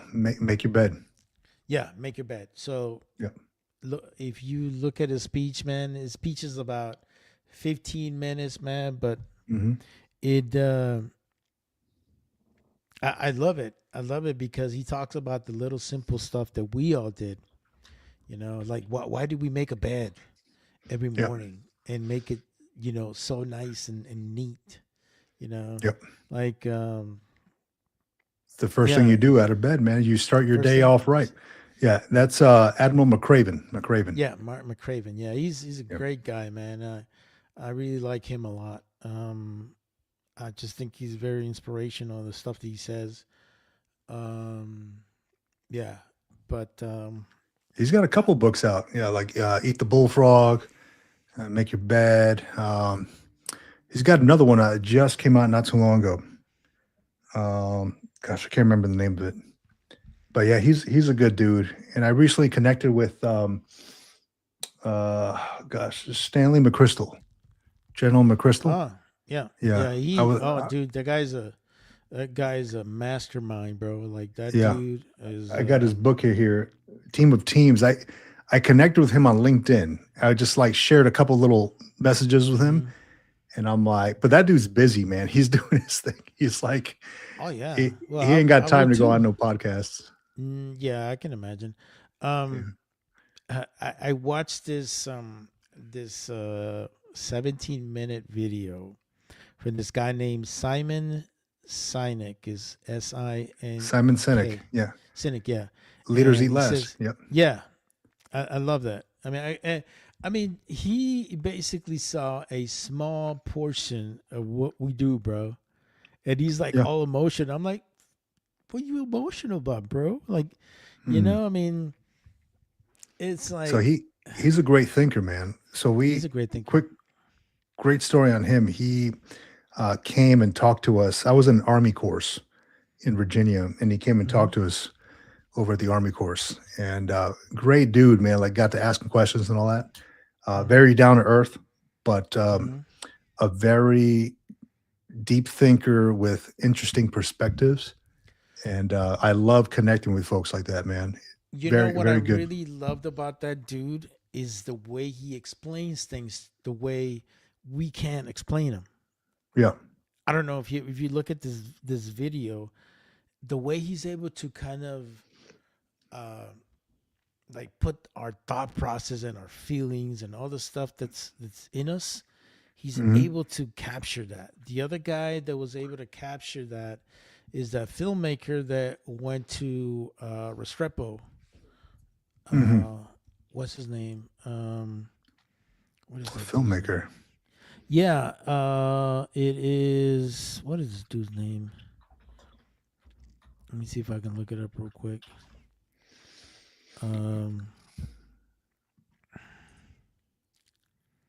Can't think of the dude's name. Yeah, but Tim he's Worthington? yeah, he was with the platoon of the hundreds. And funny story about this actual unit. I was in Hohenfels, Germany. I was because that's really like because the 173rd is based out of Italy, right? Yeah. So they were getting ready to go and prep for Afghanistan. So they went to Hohenfels because that's the closest one in Europe. They sent me all the way from stateside to go to Germany to Hohenfels and play a bad guy because I just come back from the sandbox. He's like, hey, you need to send all your TTPs and you got to go out there and be a bad guy. And I'm like, okay, Yeah. So Why not? it was fun, bro. It was like 2 weeks of just I mean, like seriously challenging the hell out of these guys, thinking like an insurgent, doing all kinds of stuff, doing all kinds of stupid stuff. It was the same unit, man, the 173rd. Yeah. Damn. And then you see this and you're like, oh shit, man. These are the same guys. You're looking at some of the video and some of the stuff, and you're like, hey, I remember that guy. And I remember that guy. And I'm like, dude, it's a small world, bro. I mean, even though the Army's big, you know, we have a tendency of finding each other no matter what, you know. Yeah, I think the same thing with the Marine Corps, right? They always say it's a small Marine Corps because a lot of people know each other, Yeah. right? And it's insanely small. Like I was watching the documentary Marine on Netflix, and the new one I that just just came think- out, Yeah, I like Third it. Mew, I like it, 31st Mew. I but think. it's I don't know. It just to me, it's like a big long recruiting video, bro. That's all it is. It So- really is. You know. So with that one, I was sitting there watching it, and then I watched them. You know, when they got up in the COC or they briefed the colonel, Mhm. and one of the dudes, the lieutenant colonel's there. I had served with that guy. I was like, I know him. Holy crap! You're like, it's a Yeah. small Marine Corps, right? Small Marine Yeah, Corps. it's a small Marine Corps, bro.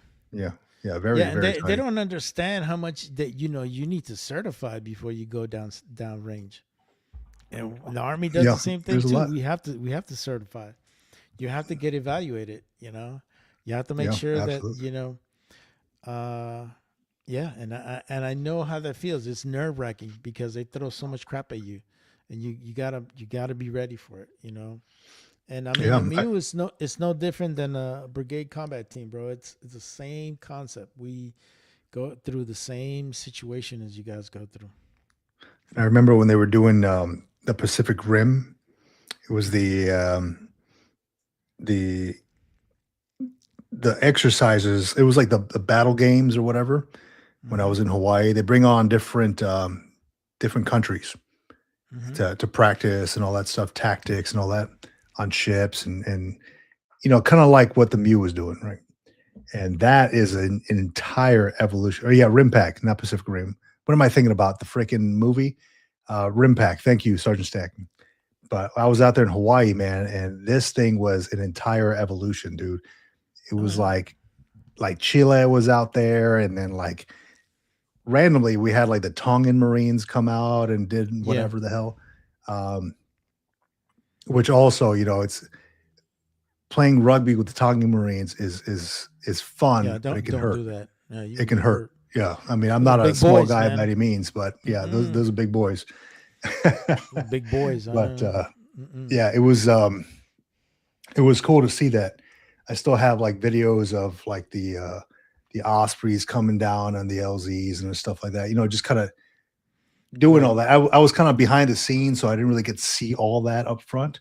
But yeah, it was cool, and it was amazing to see the amount of logistics that goes behind that. Yeah. Well, Yeah. you know, it's kind of like the same thing we do. The Army does it a little different. We do it a lot with our NATO partners. Like we do it in Germany a lot, where Mhm. I mean, I worked with like 5 or 6 countries at one time. Sometimes, you know, like, and there's times where they put you as an advisor, so you go out there and be an advisor, and you're basically, you know, trailing a unit and seeing what they're doing right and wrong. Right. Like I remember, I was evaluating a recon element of the Denmark army, and yeah, you know, you tell them what you did right and wrong, and some of the things that they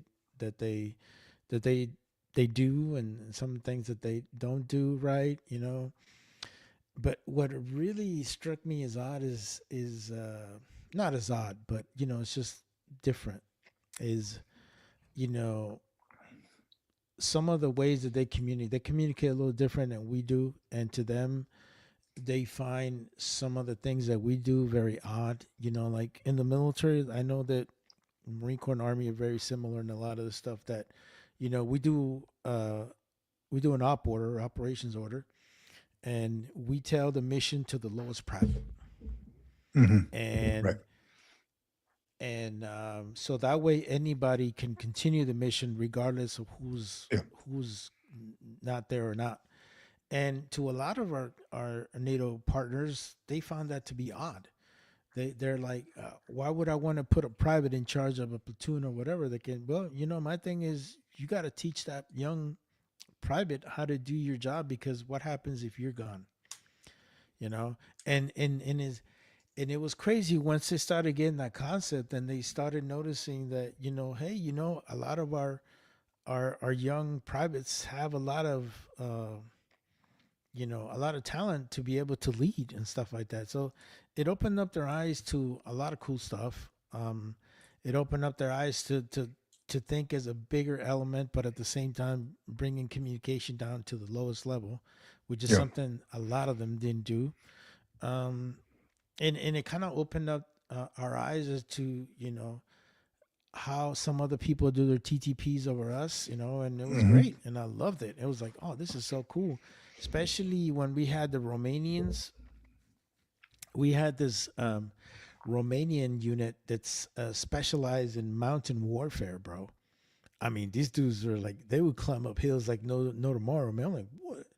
And here I am huffing and puffing, getting my fat ass up there, trying to keep up with these guys. And dude, I mean, it was amazing how fast these dudes can climb, and and I started asking, like, what is some of the workout regimen that you guys do? And they would tell me, dude, like, all they did is they did a lot of netting. A lot of netting, like the cargo netting. They would do like different elements and stuff like that, to the point that they couldn't do it anymore. Like their arms and legs would get out. Wow. I was like, wow, that's pretty intense, but it's kind of crazy, but it worked. And it's just, simple stuff like that you just kind of pick up from each unit. But yeah, it was always interesting, man. For some reason, they never pair the Army and the Marine Corps together. Most of the time is where we're leaving the area of operations, and you guys are coming in, or whatever the case may be. But I remember when we left our FOB, the 24 Mu didn't have 120 millimeter mortars, and we did. And their colonel, who was very smart, he asked us, hey, so what's going to happen with your mortar section once you guys go to the next unit? They're like, well, we're not sure. We're probably going to disband them, because we're going to put them in a smaller FOB, and they're just going to be doing like convoy security and stuff like that. And he's like, I could use them. I could use that 120. Right. Keep them here. I'm like, that's exactly what he did. He kept them.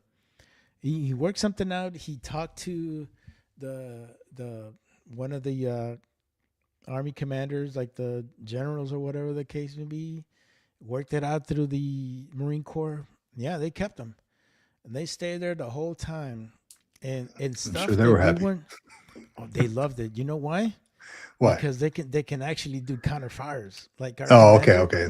Yeah, in that case, our commander didn't like doing counter fires when we got attacked. Not the Marine Corps, like, you better shoot them back. I'm like, okay. Yeah. There they go. There you go. They loved it, and they loved it. But it was interesting, and it was cool because they all came back and they had their first Marine patches with them. And I got, look at you. You think you're all that's now. Cool. Yeah, so they got everything. They got like all these little goodies from the Marine Corps. So it was kind of cool to see our soldiers wear Marine Corps patches and stuff. It was pretty cool. Like 1st Marine Division type patches? Yeah, 1st Marine Division. Yeah, they get to wear it. Oh, yeah. That's cool. Here we go. Sergeant Stacking says, probably smart to keep the Army Marines separate, and we would probably destroy everything together. That is true. You got a point there. You do have a point, my friend. Yeah. You do have a point. Well, damn, man. So, yeah, dude, I now just kind of winded down here. I truly appreciate you coming on, Mario, man. It's always a pleasure having you on here. I got a new screen, like a wide screen here. So, and it's a lot better than the one I had before. So my eyes don't feel like they're going to bleed now, because the other one was like very pixelated. Kind of, right? It was a Black Friday deal, and I got it, and it was like it's huge now. Dude, So, hey, you're thinking about yourself, right? That's all that is. well, I was thinking about my eyes and my eye health, right? Because the other one was like pixelated, and it would like hurt my eyes when I be on here for like 3 hours. Gotcha, And now brother. it's like Well, I'm it, glad, it man. was really good. Yeah, but yeah, man, it's Good, all brother. about thinking about ourselves during the holidays, thinking about fellow veterans, thinking about folks who maybe don't have somebody to share camaraderie with, or their tribe, or give them a sense of tribe, should I say. Absolutely. And that's why we do these things. So, Mario, yeah, I appreciate you coming on, man, and sharing with me and having some good conversation, man. It's always awesome Absolutely, having you bro. on. Absolutely, man. It's great, a pleasure, and always good to see you, my friend. And take care of yourself. Can't believe it's been 3 hours already. Oh Lord. Yeah, it goes by quick, right? Hey, good conversation, right? It goes by quick. Exactly, brother. Anyways, man, thanks for your time. I really do appreciate it. Thanks everybody in the side chat. Much love. Awesome, bro.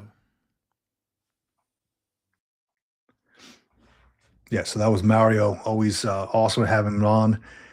If anybody wants to come on in the future when I do these live streams, please feel free to come on. I put the link out there in the comments. But today was all about the holiday season and doing a buddy check, making sure that your fellow veterans to your left and right, folks you served with, maybe somebody you might have met over at a Walmart or something like that, Vietnam veteran or something like that, knows that that they matter. And I make it an effort to go and shake their hand and say thank you for your service. Maybe you want to do the same, maybe you don't, whatever. But yeah, everybody out there, thank you for your comments, for your questions, for coming on, and just want to let you know that you're always welcome here at the Green Logbook. And I'll be doing live streams Mondays and Wednesdays, 9:30 a.m. Pacific Standard Time. So if you need somewhere to share your coffee and some good conversation, you're always welcome here. With that, my eyes are not about to bleed, but my back is killing me from sitting in this chair all day. So it's going on 3 hours and 30 minutes. So with that, thank you for watching the Green Logbook and hanging out with me out here.